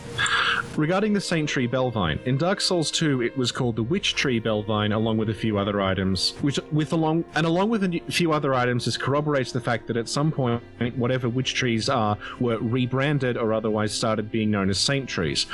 Combined with the fact that the Bellvine circa Dark Souls 2 was said to be associated with excommunicated clerics who represented real threats to the establishment, it's possible that these outcast clerics at some point usurped or otherwise came back into Lindell, or perhaps the Way of White, and rehabilitated the source of these Bellvines as something more benevolent sounding, like Saint Tree. Lycia's set in Dark Souls 2 being the Saint set being another possible piece of the puzzle. Another thing that comes to mind is the assimilation of the Way of White by Karim, although this might be a stretch. The witch tree branch in both games is said to come from forest-wandering witch trees, which makes me think of the tree women, or whatever they're called in Ashes of Ariandel, who were quite witchy to boot.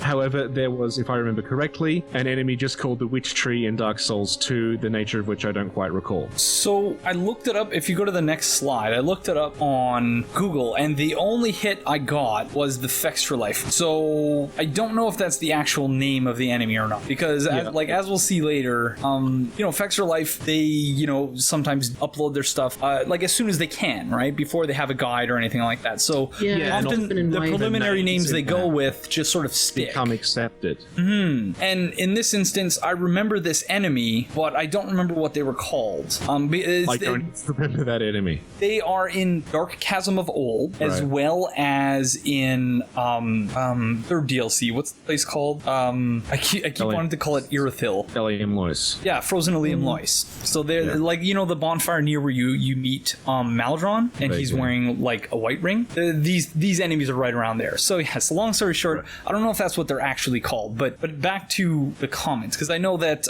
Casitive has some thoughts on this as well. The witch tree, saint tree. The witch tree, saint tree thing. I was musing about some of Sullivan's origins in the DLC, and we have moving around trees. I think the game files calls them birch women. Yeah, they're birch women. Yeah, birch women in the game files. Interesting. And in the cut content, one of them, it has some lines about "bring me back my child, bring me back for me," or I'm misquoting it, but she says something along those lines. Earlier in the game, we find a witch tree catalyst in Irithyll, and remembering that the unique birch woman in the DLC is protecting one of Sullivan's own spells, I kind of had the idea that the birch woman was somehow related to Sullivan, if not the mother or wet nurse to Sullivan beforehand, which is very interesting. Which might explain his wings in Phase 2, because they're not really insectoid. They don't have the sort of regular mesh that you would associate with a dragonfly or any of those or flies for that matter, or the flies that you find in the DLC for that matter. They are frond, something else. Very plant. And they're not the wings that the pilgrim butterflies have either. No. Yeah, and like it kind of makes me think of the tree people in Lothric, the birch women in the DLC, that like maybe they're further along. I don't know. Or maybe it's just something to do with the cold environment, or the painted world in particular, the fact that it's rotting. Yeah. Which is why they clutch the silver doll and use the silver dolls as keys to get into Irithyll, because he needs to reassert to himself and to everybody around him that Irithyll's your home. Irithyll's your home. Come back to Irithyll. And there's sorry, go on, JSF. Oh, there's like a little cut. In the early versions of the game, there was this system called the Epitaph system, where you would find little gravestones and you would use your ember to light up what was written on them and read them, kind of like the notes on the ground in Bloodborne. And like that's been cut, and I think the fact it's been cut probably explains why a lot of the game doesn't feel complete story-wise. But one of those epitaphs was near an outrider, and it was this like eulogy for him that said like, we can just hope that his soul finds peace again in the Boreal Valley. But the idea that like his soul will go back there. Wow. I mean, it seems that Irithyll itself has gained a sort of mythical, heavenly status amongst people around there. I mean, look at how Anri talks about Irithyll before you even get to Irithyll, the ancient, fabled city. It's risen to a status of legend that only other lost cities like Atlantis and such like that we have in life, in like our literature, has. So Irithyll as a sort of fabled city of awe is something to keep in mind too. And also like it's cut off physically from the rest of the world is another important. It's cut off, it's hidden, it's even got force fields and watchdogs to keep people out of it. And like it's not like immediately clear when you're playing the game because it's just a linear progression, but the way we get to Irithyll isn't the way you're supposed to get to Irithyll. We go through this weird hidden passage through the catacombs and out the back again. There's sort of a tunnel that's similar to in front of the Cainhurst Castle in Bloodborne. Yeah, like there is actually a road to Irithyll that you can see. We just don't go down it because it's been like covered up with boulders. And we go in an indirect way through the catacombs of Carthage. Yeah. But so just bringing the doll back into this is something that Casitive wrote in her article on Sullivan, which I would highly recommend. And the links to Casitive's articles as well as JSF's videos and the videos that JSF and Casitive did together will be in the video description below as always. But Casitive, you wrote, in this way, talking about the Silver Doll key betrays Sullivan's past as a denizen of the Painted World, as a doll is also the key into the original Painted World of Ariamis in Souls 1. The peculiar doll, I mean. Which we get back at the Northern Undead Asylum. So I just thought that was a really apt insight into the significance of the doll, which hadn't really occurred to me until I read that in your essay. And it's just interesting that in this episode, the mother of both Aldrich and Sullivan have become questioned that, might have interesting answers. Yeah, we might not get answers, and I don't expect them. I don't expect we will either. I don't either, but they're interesting Unless questions. they announce like the DLC out of nowhere. But I didn't expect Sullivan to have anything to do with the Painted World either, but here we are.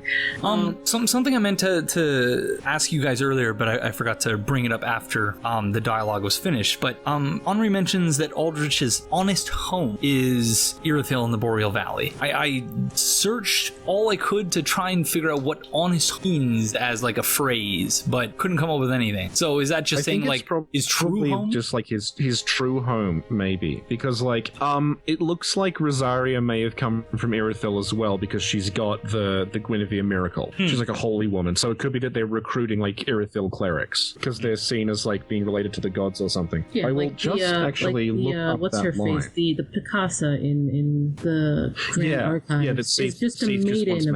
It's just a maiden of Guinevere, and she has the miracle. I think they're called Pizakas. Stupid. I looked up the Japanese, and it does seem to just say his real home. Oh, okay. Yeah. Okay. Thank you. I'm not sure. Don't quote me on That's that. Though. Yosaho's translation? No. I just did it then with Google Translate. Okay. So don't quote me on it, but it does look like it although says them real home. using the term honest in terms of honest home is a little interesting because honest has some definitions of morally correct or virtuous and fairly earned through hard work. Yeah, and that fairly earned thing is interesting. And also not true. Yeah. When you consider how they rose to power, right? They rose to power and stole it in conquering, which is it might be that little sly sarcasm that comes off like. And like playing. if you look at the way that the deacons in Irithyll are described, it says that they're waiting. The idea of the Aldrich faithful is that they're waiting for Aldrich to come back to Irithyll. So he's obviously been there before. Yeah, like the second coming, and he's just returned. Yeah. At this point.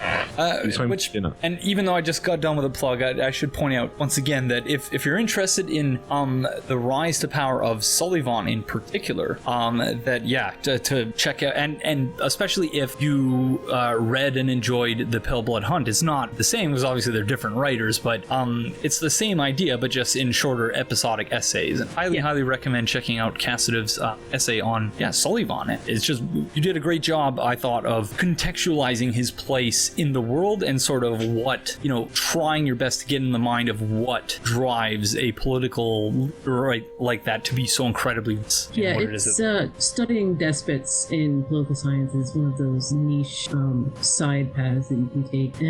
It's less boring than presidential political science, I guess, when you study presidents, but it happens. So I decided to take what I knew of that and mold it into Dark Souls 3, because Dark Souls 3 has a lot of political stuff that honestly doesn't really pertain to the Ashen One, and in some cases the Ashen One is kind of intruding on and throwing a monkey wrench in.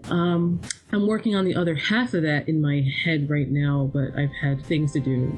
The Lothric side of that. Cool. Well, I'll be looking forward to that.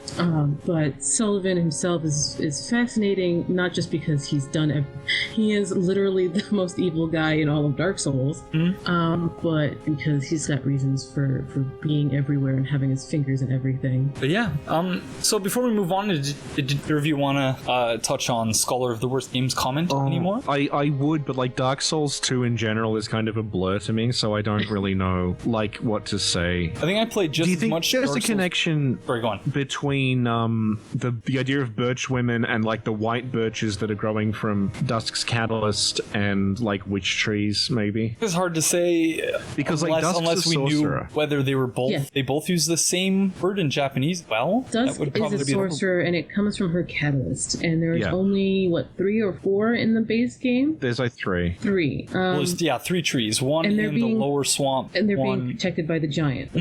Also, just something that Yosaho brought up in the comments that I don't think we talked about in this is that according to the way he's read it, when it says Dusk, it's not the same Dusk. It's that Princess Dusk is like a title of the Princess of Ulasil. So there's just this long line of Princess Dusks, in the same way that I guess there's a line of King Lothrix and Prince Lothrix. Interesting. Okay, cool. So the next comment comment comes from Apex27, who writes, at the 140 and 15 second mark episode, Deacon you kill makes the de-ill makes the death noise. Not sure why the other two. So as I mentioned earlier in the episode, as best as I can tell, if you parry and riposte them, they don't make the noise, but if you kill them otherwise, they do. And I think, remember in Dark Souls 1, there was an overkill mechanic? Yeah. Whereby you got extra souls if you did more than a certain amount of max hit points damage. So I'm reasonably certain the souls are the same, but as best as I can tell, if you overkill the Deacons, then they don't make the noise. That's the best explanation I can come up. So if you do, to explain what I mean by overkill, when you do a certain percentage of damage over what it would actually take to kill that enemy, that's an overkill. I think it's like if you do more than you're underwater. Max hit points plus 20. Oh fuck. Just the deep is consuming JSF. I live near a lake. Actually, no, I live near a swamp and a graveyard. Oh no. Oh. So I'm literally basically the cathedral graveyard all over. Yes. No one's been buried there for about 200 years, and it's just full of rabbits. Are you sure that cat belongs to your neighbor, the cat who adopted you? Are you sure it's not like a pet cemetery type situation going on there? There is actually like another cat that's adopted me that I don't think has an owner. It's just like a stray that showed up in the yard one day and was like, "You'll be my friend." I hope they get along. Those the two. Oh no, they're in separate yards. They actually hate each other, but there's a house in between them. So and they're sharing custody, thankfully, though. Yes, at least it's amicable. The feral one won't come inside because she's too scared. Oh man, but yeah. So okay, so you sound normal again. What were you saying? Okay. The overkill mechanic in Dark Souls was, I think it was, if you did enough damage that's equal to that enemy's max hit points plus, I think 20%, you got a soul bonus. I'm sure. Like I'm sure the specifics of that are probably outlined on Illusory Walls Tumblr. Yeah, like if you went back to an area basically where you were stronger than everything, and you would like one-shotting them, or you would be getting extra souls on the top of what you would normally get. So as best as I can tell, or maybe it's just a parry, I don't know, maybe I'm thinking too much into it, but for whatever reason they don't make that noise, and that's something I guess I'll just put out there for everyone to think about. Maybe and I'll continue thinking about it myself, and we'll see, because this all stems from a comment we had earlier in the season when someone asked whether I had any thoughts on the potential lore significance of the differences in how whether corpse models ragdoll or not, and that's still a question I'm interested in, but I'm leaning more towards there being very little rhyme or reason to how those decisions have been made, or that I just don't understand the basis of the decisions yet. I think it's just the Havoc engine on that note, because Dark Souls 3 runs all three Havoc engines, like all Destiny sort of mashed together in a way. Well, no, they work together because Havoc is kind of owned by Microsoft now these days. So Havoc has the Havoc physics engine, the Havoc cloth physics engine, and a different engine, and all three of them are also used in Destiny. Side note, but yeah, like I think it's just a limitation of the engine. Yeah, well, that's interesting. But anyways, so that's the thing. Just something that to keep in mind going forward. And perhaps we'll explore it again at a later time. So the next comment comes from Dominus. No. Right. I'm pretty sure that doesn't particularly mean anything lore-wise, but those reanimated corpses remind me of humans rising up to the flame with the Dark Souls 1 opening cinematic. Someone on the Ashen Hollows charity stream supposed that maybe humans there were rising from something abyssal, or that juice of the deep, maybe? I can't recall who that was or when he said it. That doesn't sound really plausible in my opinion, but possibly some interesting connections may be drawn from this parallel. Pretty interesting idea. I don't recall who said it either, or at what point, but I know JSF, you did raise that part of the intro in your video. Yeah, right? It depends on how literally you take what you're shown in the introduction, because like it's a story that's being told to you by this narrator. So like the only you from nowhere person in the entire so series. So it's like when she's talking about like, and from the fire they came and then they stand up, like it's not immediately clear if that's literally there were hollows underground and the fire came down through an arch tree and they found it, or if this is just like it's the story she's telling and it's sort of keeping time with her. Yeah, it's really hard to say, and that's the thing about, like, I would assume that since that's really the third person narrator in the entire, like the only third person used again for Dark 3, not in Dark Souls, in Dark Souls 2, She's one not of one of the Firekeep, right? Yeah, Right. and they bring her back 3. Even in Bloodborne, it was the Blood Minister. Yeah. So like all these are characters within the story, which is that's why I can't make sense of the narrator. Pix and Lim's narrator is bookends of the series. And she's a very famous actress, actually, who's been working in the industry for like, I don't know, 60 million years. But my hope is that she ends up being Velka, talking to some Corvins. Yeah, that we were talking about. That would be awesome. That was our idea for the ending, is like you just hear the narration and then it pulls back and the narrator is on screen as Velka. Oh my god, I would Telling flip some out. Corvins, To the beings who are passing it down, and that's why there's all these inconsistencies. Oh, because that's an awesome idea. And the many worlds and everything is coming from Velka. That is awesome. That will almost certainly not happen. But Yeah, it almost certainly will not happen. Yeah, but it would be awesome. But it's very much not like Miyazaki to tie things up in a way that's so explicit, I don't think. Yeah, she's the only NPC, quote unquote, who's used more than once in Dark Souls games. And like we were talking, Casitive and I, the other day about like the narrator of the Ringed City. If that's that pilgrim or if it's just a Pix and narrator. Lim, Yeah. I thought it was Pix and Lim when I first heard it. I didn't think I thought it was the pilgrim, but then I'm thinking maybe the pilgrim's voiced by Pix and Lim. Yeah. And that is narrating the whole story. So moving on to the next comment from Yosaho, who writes on the reanimated corpses. If go by the source I find, which also have come from the Japanese of guides, then it is Maggot that reanimated those corpses. Oh yeah, that's what I was talking about before. Oh, okay. So that is why they're extremely rare, even for hollow. So just that there's so many maggots around them that. No, I think it's just meant to be like it's a corpse that's so full of maggots there's nothing left in it except maggots. So essentially like the dragons in the dragon barracks, because those are reanimated dragon corpses. I'm just thinking it's just basically a human skin full of maggots. Yeah. It's got like a human shape, yeah. Like the dragons in the dragon barracks, who are just dragon skins being covered by pus of man who's overtaken them. Yeah. Okay, so continuing with Yosaho's, and that is why they are extreme fire even by hollow standards. And when they respawn, judging by the animation and particle effect, it implies to me that they're crawling out of the ground, not some dark dimension. So not necessarily out of the. But he also points out that you have to keep in head. Maybe they just didn't have a way to reflect that graphically. But Mother of the Forlorn, I strongly believe that is not Velka. We do have a visual confirmation of what Velka looks like from her statue in the settlement, and her hair is long to be the same woman in the statue of Mother Forlorn. Velka's hair is one of her icons, so I don't think it is something that will change without good reason. Her attire is a bit different as well. So I'll just did you want to address that, and then I'll continue reading. What Mother of the Forlorn thing? Yeah, why don't we address that? Because I know both of you have thoughts about this. This is like my 8th draft of explaining this because it's come up so frequently.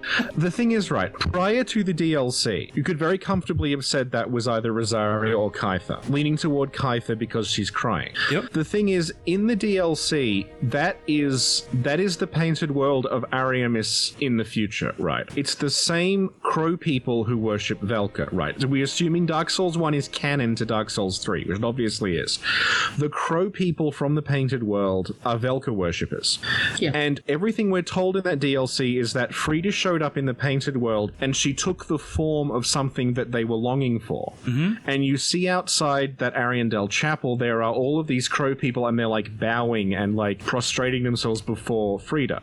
And it talks about how like the crow knights that you fight with the talons and the quills, they're like rabidly like they're like these fundamentalists who just follow whatever Frida says because she's what they were waiting for.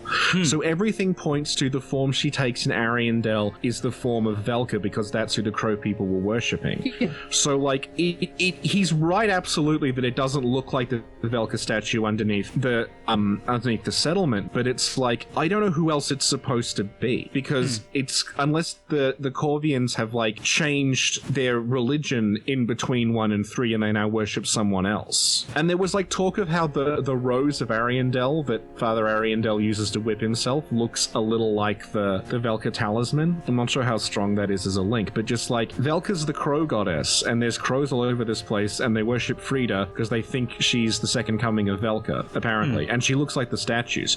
But like, if you want my honest answer, I think it probably was at some point meant to be Kaitha, and they've retconned it into becoming Velka, because like we were talking about it before, but just like so much of this game looks like it's been shifted around like a lot, and multiple a lot of the inconsistencies are coming from multiple directors, and like there's just areas where you can see like there's a door that goes nowhere, there's like a place that's probably supposed to be a door, there's like a wall that doesn't make sense, but they've put it there like at the last minute to stop you going through there. Like, but for the record, that's true basically of all the Souls games.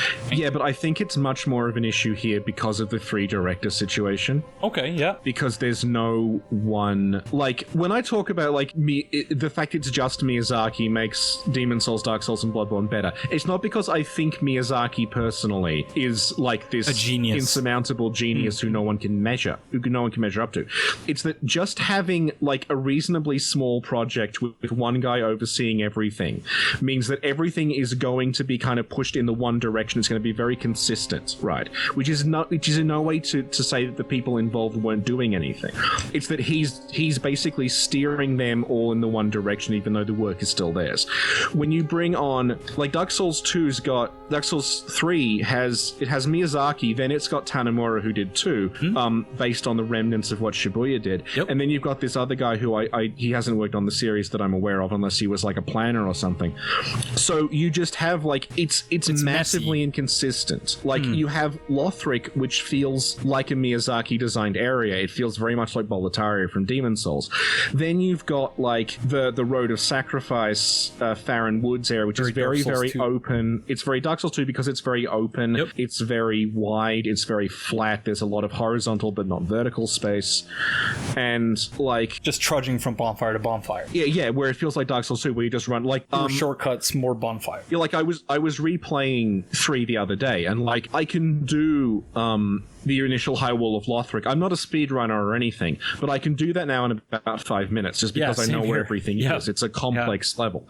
You get to Road of Sacrifice. Road of Sacrifice is always going to take you the same amount of time. Yeah. Basically, because it's literally a road. You just run down it. Yeah. And then when you get to a place like, the upper and the lower swamps, like, especially the lower swamp, like, you're going through that at the exact speed FromSoft wants you to. Yeah. There's no but just like up there. Getting back to what we were saying about, like, it probably being Kaitha, there's tons of stuff like that. It's like we were talking about epitaphs before, and I mentioned that there was an Outrider with an epitaph.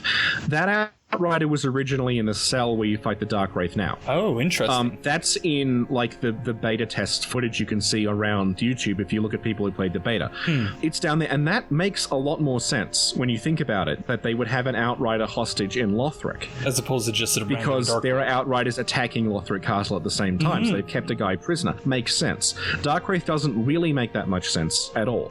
It seems like they just put it there because they needed the Red Eye Ore. And it's just like, it's full of little things like that. Like, and like I was replaying Archdragon Peak, and like that area underneath where the Nameless King is connects directly to a bunch of other places in Archdragon Peak, but there's just like a wall there, and it's not symmetrical, and that wall's not on the other side. It's just there to stop you being able to access another part of the area. So it's like, it just comes across a bit like they were shuffling stuff, and just even looking at the pre-release stuff where like there is this entirely different image of what looks to be the kiln where everything is on fire. Wow, and interesting. It's like the ending you get like when you approach the kiln, only all that rubble is burning. The sun is way bigger. It's like dripping this black stuff. There's dragons in the sky, and it's like, they clear, like, I don't mean to be like, oh, that was the original intent and now they haven't got there, but it's like they clearly, like, someone had that in mind, and it got as far as like they rendered it in the game, but like it's not, it didn't come out, and we don't know why. And going back to like one of the more overt signs of this, we've talked about at length at this point in the playthrough, and that's the bonfire mechanic. Like the mechanic of being able to place your own bonfires. That so many of these areas, it doesn't make sense unless you assume that is the mechanic that's used. So it's definitely, and in many ways, so I like the way you articulated the point about the split directions as opposed to, just having one person whose vision is sort of paramount. that in many senses it's almost that FromSoft is a victim of success in that way, because of just how much bigger these projects have gotten, and because they have a parent company now, this very large company, likely values growth more than anything else. They are presumably being pressured to push things out as fast as possible. Well, that and Bandai Namco. Yeah. Yep. They're the publisher. They fronted up a lot of the money to make that. And Miyazaki sits on the board now, so his attentions are split a lot of the time. Yep. Well, he's the president. He can't be hand designing every level, right? Yeah. Right. It's like my understanding is Dark Souls 3 was made like at the same time as Bloodborne, basically. But like they were doing it, and then Miyazaki, when Bloodborne was done, hopped onto Dark Souls 3. And that even seems to have like been the reason behind the whole all the lands are converging thing, because then you can just have these discrete areas designed separately. Yeah. And then just kind of plug them to each other later on. Yeah. Similar to Dark Souls 2 when you think about it. It's almost like they did the same thing twice, but they got better at doing it the second time. Hey, well, you're not going to climb into an elevator in a windmill and end up in lava land. Well, they probably wrote a bunch of rules on the board, and one of them was no elevators. Like pay attention when you're using elevators. Oh man. But Casitive, did you have anything to add about the Mother of the Forlorn thing? Or move on? I think I have more about the Crow Demons. Just in general, Dark Souls 1's design works interviews about the Crow Demons, and I think I'm just going to quote this and let it sit for people to disseminate in comments. Miyazaki says in this interview, "I always thought of the painted world as a place where things go to escape, and the Birdmen are no different. They were originally designed as worshippers of the goddess Velka, whose bodies were warped by their devotion. I think this obsession makes them really interesting characters." I guess it's similar to the Gertrude thing again, where it's just there's an abundance of evidence, but none of it is really strong. But like if you consider all of it together, it seems silly to kind of. It's just like an Occam's razor thing. Like that's the most probable. Even though like the thing about when we were talking about interrogating this game, but you always have to keep in mind that it's not real, and the answer can be basically extra textual. It can be they ran out of time. They were going to do something else, but they plugged this in instead. Right. Like there's a saying about like literature, film. Unlike literature, like there's time to there's like a deadline to get done. Yeah. There's a saying about films that films aren't released, they escape. Yeah. What comes out is just what they were at the time when they said that's the deadline. Or they're never finished, you just give up on them. I think George Lucas said that, of all people. Yeah, exactly. And of course, George Lucas has gone back, and he has changed so much what he was doing, because he wasn't happy with how it turned out in the original. Continuing with Yosaho's comment, Yosaho suggested that... What Yosaho was saying is, right, that Gale, Slave Knight Gale, the guy who's praying to the statue, right, he's described as being part of the old school way of white. He's not the new way of white. Oh, okay, yeah. So he's probably worshipping that woman as like another goddess who the old way of white worship, not the current one. Okay, fair enough. So and Yosaho's suggesting that it's the same woman you see in the statue in Undead Parish in Dark Souls 1, because there's like that statue of the woman. the one that Ria's praying at, where the Firekeeper's soul is. He's suggesting that it's probably that goddess. Did we ever even find out who that goddess was? No. But see, I don't even know if that's a goddess per se. Yeah. Because this happened a lot in Bloodborne, where like they will just take imagery from like Western things and plonk here. So like in Bloodborne, you had Lawrence held in the Pieta pose by this, and there's this headless woman statue there. So if you look at that as someone who's familiar with Christian iconography, you say, okay, in that position, Lawrence is Christ and this headless woman is Mary. But that makes you can't map that onto Bloodborne any way that makes sense, because Lawrence is not a Christ figure, and this woman that's holding him is someone we never hear about. So it's just like the iconography has been replaced. It's just been sort of transplanted. So I don't know if like that statue was ever identified as anyone, or even if it's even supposed to be anyone. Yeah, it's very confusing. He also goes on to write that same symbol, that of the Saints Bident, can be found on the Lothric Knight Great Shield, and the Iron Round Shield is new. Yoso also had a comment about a weird statue, which we'll get to later because someone else had a comment on that. I don't want to take your suggestion here that the statue in the cleansing chapel behind the altar is a statue of Velka. At first, it seems like this woman is covering her face. Maybe an intention was to depict her identity as being mysterious, voice, but isn't this pose suggesting of someone who is distraught or maybe even weeping? If so, wouldn't a goddess of tears be more suited to this persona? Kaitha was also strongly related to the Way of White and Kareem, thus making her a perfect candidate. So I think we have already addressed that sufficiently. Yeah, we kind of already, I guess. Yeah. But I did want to acknowledge that there was another person bringing that up. I got a ton on the video I made as well, saying basically the thing. So the next comment comes from Peter S. I read an interesting theory on Rock, Paper, Shotgun that the writhing, rotten fleshes are chunks of Aldrich, left over from when he still lived in the Cathedral of the Deep. Thought? And candidate writes, amusingly, I thought that were actually called rotten flesh of Aldrich by the guide, but they do show up in areas that Aldrich doesn't seem to have been to, like Carthage and the Demon Ruins. So it seems more that they're like Aldrich, big clumps of human dregs, but not all of them used to be part of him. So this is another instance, I think, because if you go to the next slide, you see that in the official guide, they're not called that. They're called the writhing rotten flesh. Yeah, I think that was another Extra Life thing. That is another Extra Life. So possibly. What I was thinking was that it might, because the Knights of Osiris who are in the cathedral are actually, they have a different name than those that are guarding Osiris. Yeah, Rograve told me that the other day. They're called like Cathedral Knights and Consumed King's Knights. Yeah, and so... But in this case, so I was thinking, yeah. So in this case, I was thinking that they would be, maybe the ones in Anri Horace were called that, but according to the guide, they're also just writhing rock. So that was just Extra Life assuming, I guess. I guess, I don't know. Based on what it was, but no, the guide just calls them writhing rock. It's an interesting idea, I think, that those would be like clumps of Aldrich, but I don't think it's like, especially when you consider that basically that same enemy was in Dark Souls 1 as well. Yeah, just called slime. They maybe didn't have bones in it, but that could just be an issue of graphical fidelity, right? Yeah, and I farmed them a whole lot in Dark Souls 1. So. Large Titanite shards in the depths. Green Titanite shards as well. Yeah, green Titanite shards too. Yeah, and in Blighttown, but yeah, that's never fun. Blighttown, I actually was fine with Blighttown, partially because I played Demon Souls first, and after going through the Valley of Defilement, Blighttown's not going to scare me. It's just the frame rate more than anything, but Valley of Defilement is just as bad, if not worse. Scholar of the Worst Game writes, very pleased that I'm not the only one who doesn't buy the Queen Guinevere. I've always found the descriptions same manner as candidate describes the Jack. The part that's out to me is the of initially followed up by describing how the Queen parted. I've felt since I first played the game that it's meant more as a red herring, and that was at most another of Guinevere's heavenly children, perhaps a daughter who inherited the role of fruit goddess the way the first thoughts. Casitive, go, because I've been talking over you. I feel bad. It's fine. No, seriously. I think, first of all, I agree with Scholar of the Worst Game. I've written this a couple of times. I've never made the connection that Guinevere is the Queen of Lothric, and I actually just never believed that.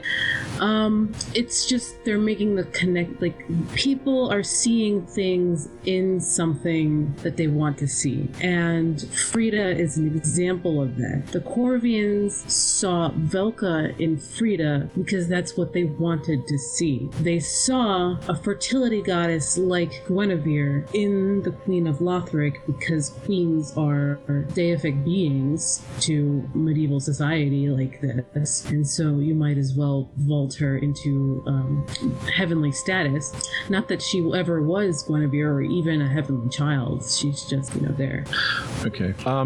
So where this initially, Queen is Guinevere initially comes from is the way she's described on the Hidden Blessing and on the Divine Blessing. They're said to be from the Queen of Lothric, but she's described using the exact language that's used to describe Guinevere in Dark Souls 1. So the assumption was, okay, the Queen is Guinevere. Then someone looked at the Japanese one, and the Japanese one is much clearer about it by saying that she's not Guinevere, but she's compared to Guinevere. So the same language is being used because they're comparing the Queen of Lothric to Guinevere. But she isn't necessarily Guinevere. My take on it is that she might be one of Guinevere's children, because we know Guinevere had a lot of children. Right. And her being of divine blood, she's like either half god or full god, depending on who the exact father was. Probably accounts for like the divine bloodline in Lothric. It would account for Gertrude, who is the queen's daughter, being this extremely holy figure who's visited by angels. And I know we've talked about the Ringed City trailer a couple of times, but like, if I had to put a name to that woman who's got the orb, I would say maybe that is the Queen of Lothric, and she's left to go to the Ringed City, because she looks very divine. And one of the items they reveal in that trailer is this Lothric banner, which kind of doesn't make... Why would there be a Lothric banner in the Ringed City? Well, it would make sense if the Queen left with her, maybe like a retinue of knights. I'm actually more interested in the orb, but we'll get there in like a month and a half. Yeah, we got time. Okay, cool. I think that about covers it. That's something that we talked about previously as well, the whole thing. Yeah. Caleb writes, Aegon, Fallen Knight is Drake blood. So I saved this comment. I meant to actually verify that myself. Is that the case? Like, the helmet looks... We think it is. Because that's very interesting, because you would think that if that set is in the game, that the Drake blood set wouldn't also be in the game. But the Drake blood set is also in the game. No, but isn't it supposed to demonstrate that, like, there are the Drakeblood Knights and then, like, they've also fallen? I guess, but... Because, like, there's a lot of stuff in Dark Souls 3 about dragons and about dragon worship, and it kind of goes nowhere. But, like, I think, like, maybe the intent was to show that, like, dragon worshippers are gone in the outside world, but then there's also these people kind of keeping the flame lit. And you know what? And we'll save this, I think, for when we actually go there, but in Archdragon Peak, now that I'm thinking about it, we don't necessarily actually come into contact with any physical Drakeblood Knight. All the Drakeblood Knights we fight are summoned. Yeah, so summoned in a mausoleum at that, so they're probably dead. They're summoned, and then when you defeat them, the Drakeblood set spawns behind Osiros's room. In the same spot where you got the gesture to go there. Where there's like a meditating knight. Yeah. Okay, so yeah, thank you, Caleb, for pointing that out, because that's something very obvious that I missed. And also, we got a comment from Jabab Black. I don't know how to... We got a comment from, how do you say it? 786. I just said Jababok. Okay, who says, love the work, great stuff as always. You and JSF should do a series called Souls Vocab Up Close. I don't normally read, not that I don't enjoy receiving complimentary messages or comments, but I don't normally read them on the show, but I figured since JSF was joining me for this one. Yeah. That was a pretty funny comment. I think we're already kind of there, to be honest. We've pretty much done that for the last 4 hours already. 6 hours. No, it hasn't been 6 hours. Oh, it has been. It's been 6 hours. So the next comment comes from One Roz. The area you talk about at 1 hour 35 minutes is an artistic interpretation of a cloister made with a roof over the garden and intended as an internal garden of the cathedral. There are actually dirt areas, one square at the middle and one surrounding the room. The room is unfinished probably because they didn't add the vegetation in the dirt areas. That could have been a garden for growing vegetables. Of course, this could mean that the plants died as the place is not in use. Monks living in a cathedral could have followed the cloister rule of monastic life. So you know the spot he's referring, right? The spot where you're not off the top of my head. Where you before you enter the cathedral in order to get into it, where you have to go past that spot where there are you get ambushed by 2 grave wardens. There's one there and then one coming down the stairs. Yeah. So I was questioning in the previous episode what the point of that lot was, because there's a little bench there. And this is also something that Yosaho pointed out. So that seems to be pretty apt explanation. Yay, nay? Yeah. Or are you still trying to think about the spot where it actually is? See, when I think of cloisters, I think of the Cursed Rod and Greatwood, because the Cursed Rod and Greatwood's area, like, it's a garden that's flanked on the 4 sides with this walkway, which is what we would like. Do people know what a cloister is? Should we explain what they are? The very next slide is for some fun with definition. Listed as a covered walk in a convent, monastery, college, or cathedral, typically with a wall on one side and a colonnade open to a quadrangle on the other. Yeah, but I mean, like, do you want to explain, like, in a more direct way that people might be more familiar with? Go for it. It's just a you have a quadrangle that is open to, like, a lot of university campuses will have them as well, so campuses everywhere. My old university did too. Yeah, it's just basically what it is there's a quadrangle that's open to, has an open roof, you have a garden in it, trees, growing vegetables, things like that, and then on the sides of it you have these walkways that the walkways are covered, but you can see the quadrangle through them. Those are the cloisters.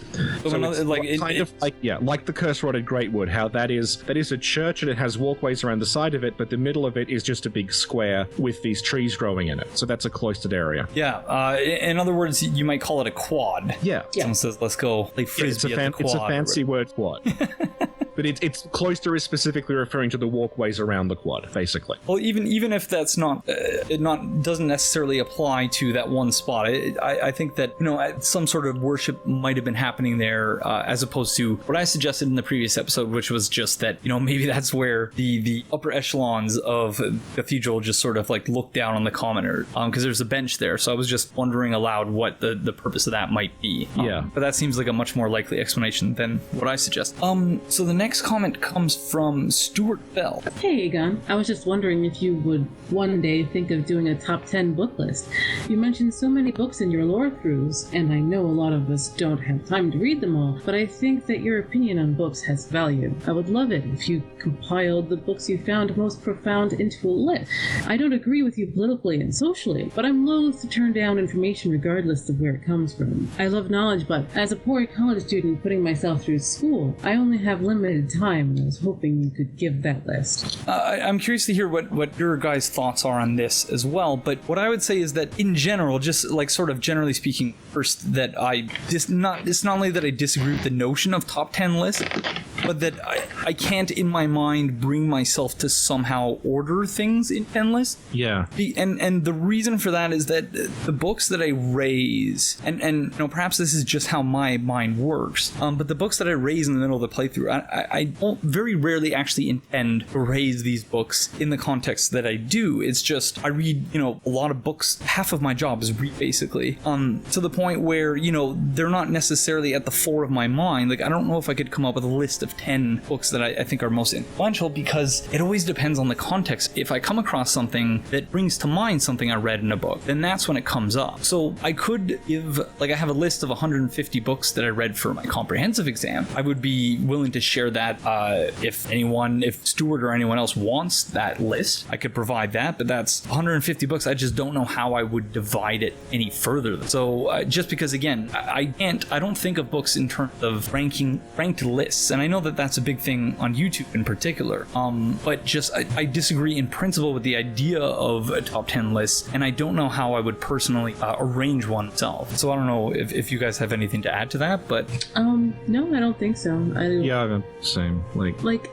If pressed, you could just make a list of authors, but ranking 10s, doesn't seem like a good use of time. Like my desk is currently facing my bookshelf.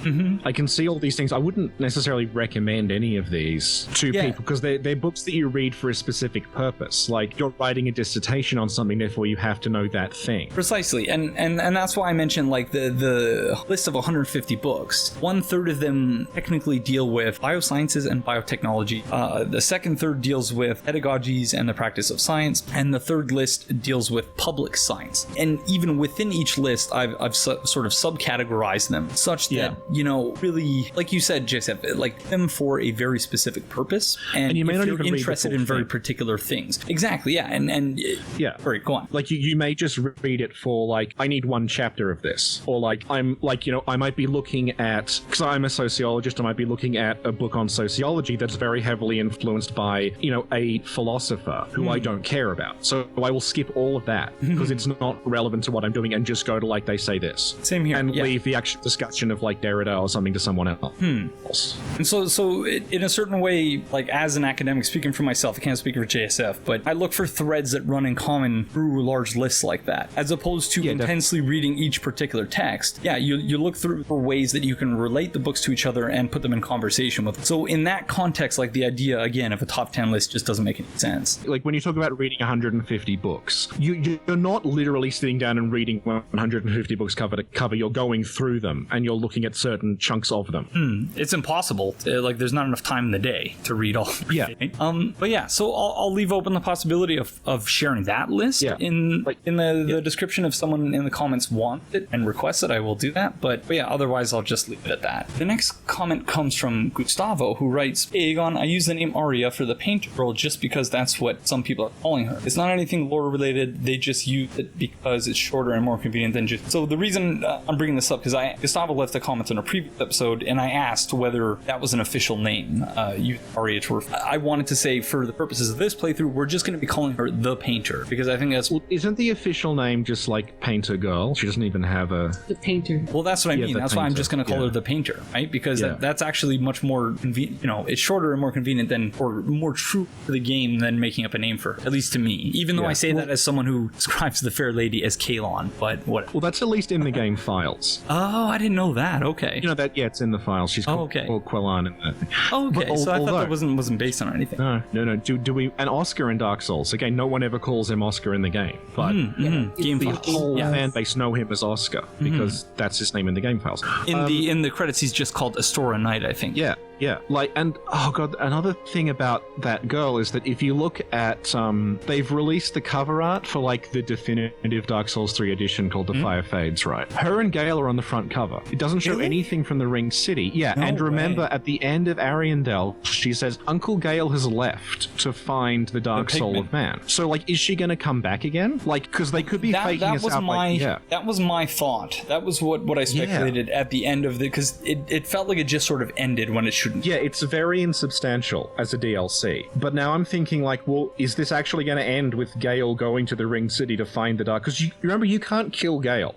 If you hurt him, he will just vanish and he'll resurrect again. So it's like, and he's also carrying around a scrap of the painting, which is crazy when you think about it. So like, is Gale, like, is this actually literally not finished and we're getting basically Ashes of Ariandel Part 2? That's because, and that was, again, my hesitation to say I really enjoyed, like, because I enjoyed my time with the DLC, but at the end I just felt like, wait a minute, this shouldn't be ending. And one of the thoughts I offered on that was, that maybe it will continue in the next DLC, which I hope it does. Yeah. But we shall see. So the next comment comes from Matt Doe. I wonder if those statues are people being swallowed up by the deep, like the deep comes up behind and it's about to envelop their heads, and that is what it looks like. But also, Casitive had an alternative speculation. I had an alternative speculation. I was flipping through these comment slides, and mind you, I do agree with the general gist that Richard already stated, but it looks like a serpent. Yeah. That the serpent is like... Sorry, go on. It looks like a serpent devouring man, which might be poetic, but remember also that the covetous serpent rings both refer to serpents as having avaricious appetites, that they like eating things that are way bigger than they are. And this also goes back to the primordial serpents and whether they ever liked us or not, and who's using who in Dark Souls. Are the primordial serpents using man for what purpose, is man going to be devoured by the primordial serpent, who might also just be a stand-in for the world serpent? That you can probably look it up on Wikipedia, but it's wrapped around an orb, sort of like the trailer. But there we go. That was my alternative. This is a really interesting idea, and like, just the more I look at it with that thing in mind, like, because for the statues to depict the deep consuming someone, they would have had to build those statues after the deep started to become corrupted, no? Well, can I say what I think it is? Yes, absolutely. I think it's the pus of man. Right. Because you have two sets of statues. You've got the ones where it's just hunched over and there's the blob on the back. And then you've got these ones where it's starting to take on, as Casitive said, like a serpent-like form. Now, if you look at the pus of man creatures, when we first fight Gundia, he's just got the blob on his back, and then his second phase, the serpent thing breaks out. And like later on, there are ones with wings. And very interesting. The ones with wings, like I mentioned this in the video I did, but it looks like, based on some pre-release stuff that came out in the beta, that the pilgrim butterfly things were going to be snakes with wings. So it almost looks like it's having people, pus of man grows, turns into the snake, then it grows wings. And rather than what we ended up with, which is pus of man grows, it turns into the snakes, complete, no one understands what happens next, then it's a butterfly. Very interesting. I like both of those ideas and how they connect to each other too. That this might not be, Anything to add, Casitive? No, I don't don't think so. I think we covered it for the most part. Yeah. Candidate right. Interesting note about the infested corpses. The maggot pops out of their chests in a similar manner to the pus of man explodes out of the back of hollows. And these are the two locations that the most visible sign of undeath here. The patch of roots on the chest in Dark Souls 1 and 3, and the black swirl on the shoulder of Dark Souls 2. Oh, and opposed to the empty sockets the other hollows have, they have a defined black eye, which could be dark sigils, in a similar way that Gwyn and the Dark Sign has as his eyes. Regarding the witch tree Belvine, keep in mind that there was a witch tree enemy in Dark Souls 2 in the Dark Chasm of Old, and Eliam Lois, which would use its limbs, which were the chime and catalyst you picked up, to cast sorceries and miracles. I think Gustavo's picking up on some of the big lore implications in the DLC. The most likely reason that Ariandel used blood and the painter uses the dark soul is that they are the same thing. Humanity. The blood is the sight of the soul, is reinforced by the Abyss Watchers drinking the blood of the wolf, which would be why the cleansing chapel has a ritual for shedding blood. Very interesting. I think we've touched upon most of these comments in various ways. We definitely touched on the witch tree, but it's interesting to see that confirmed, because I was thinking I couldn't remember preparing this, 'cause I prepared the comments this time while half asleep. But I'm wondering where the idea that Gwyn having the dark sign as his eyes come, because I've never heard that. I've heard that like in a few places, but I've never seen it. I never bothered looking it up either. But well, his model wouldn't be high, it wouldn't be high quality enough to be able to see his eyes. So the only place that would be in the intro, when you see him briefly standing in front of his Silver Knights. I'm looking at it right. I'm looking at Gwyn's model now. It's terrifying. That's what I mean. Because right? it's just this this massive hair. Just this guy he doesn't have any eyes in the model. Seriously? Although I guess he's completely well, it would be a texture, wouldn't it? He has eyes in the opening, so there's that. Yeah, but I don't know where. It's an interesting idea, but I don't know where that comes from. Yeah, it is an interesting idea, but in the intro, he just seems to have normal eyes. Yeah, unless it's not. It's like a lighting effect that's added to the model afterward. Yeah, or maybe it's supposed to be like a reflection, something. Yeah, like that he has humanity in his eyes. I don't know. We've been going for about 6 hours now, so maybe we're. We're at the let's stare at a couple of rocks and bricks portion of the evening here. Yeah, pretty much. Regarding what Candidate is saying here about Gustavo's discussion of blood, there's a lot of stuff in the Cathedral about the evangelists drawing blood out of their followers in the rituals that take place there.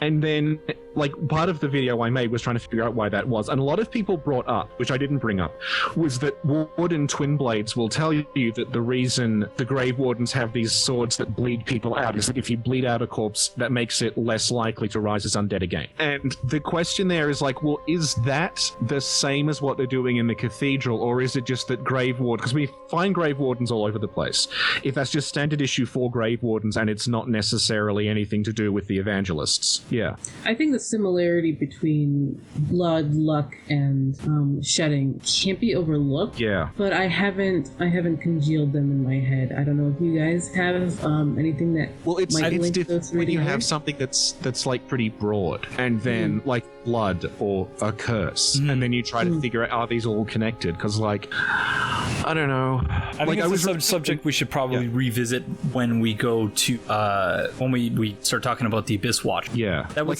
seem like the best place to start that conversation. The Yosaho comment where he said the Conjurator hood is actually the hood of one who uses curses, but the curse is not the same curse that's the Bastard's Curse, which is not the same curse that petrifies you, which is probably not the same curse as Hollowing, which is probably not it uses curse a lot, and there's a lack probably of not specificity. Curse-rotted Greatwood, and then even the Curse-rotted Greatwood says that there are a whole lot of curses that were brought to this village, and they're all sealed in the tree. So we can't assume all curses are the same. We can't assume all bleeding is the same. We can't assume all toxin is the same, because there's different sources and they do different amounts of damage. So it's just have fun.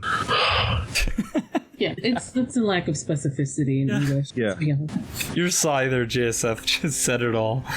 I've answered so many comments about this. Oh my gosh. Well, so I guess, yeah, it's time for a final comment then, because, yeah, I'm pretty pooped out, and I have a long post-midnight morning of editing ahead of me. So, the last comment comes from Scottish Pyro, who writes, perhaps if Anri did get her armor from the corpse that holds the greatsword, perhaps the greatsword was too heavy for her, so she took the straight sword dead. Casitive, I was wondering if you could speak to how it is that you contextualized this supposition in the context of your essay in terms of Anri's view of herself or himself. I think...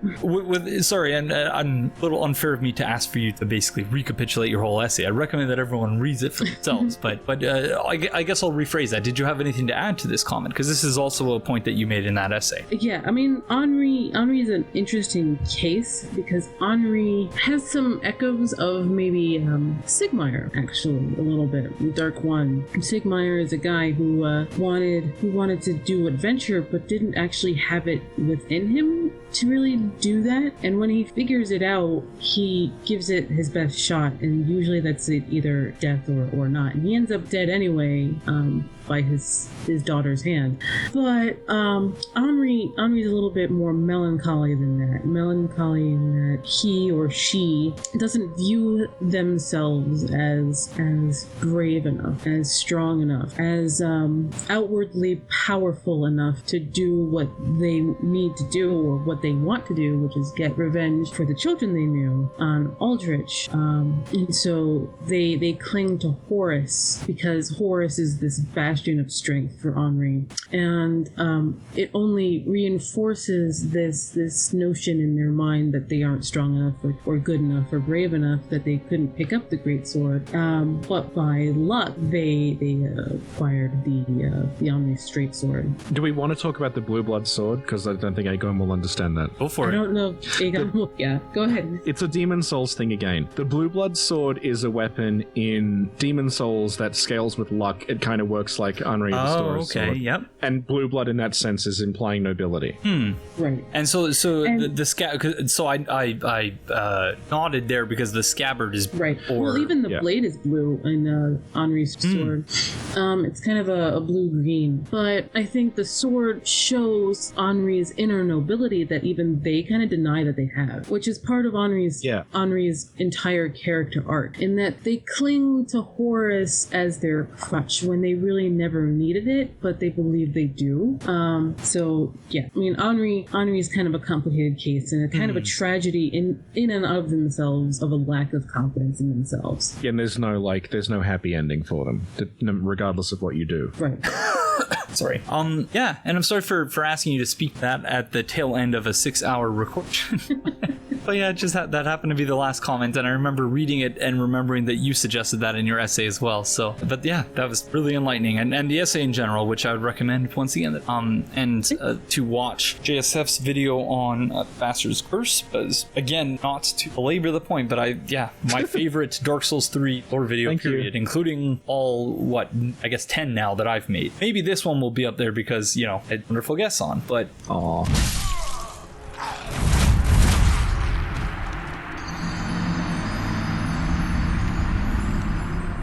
But yeah, I think that's going to do it for us. So thank you once again to my two guests. Thank you for having us on. Thank you. Thank you, commenters, for listening to us. Yes. However long this ends up being. If you made it to, I'm going to assume probably 4 hours. So it'll be my first 4-hour video, which, is kind of impressive, but also... Well, thank you all very, very much for joining us, and we will see you the next one. Bye-bye. Bye.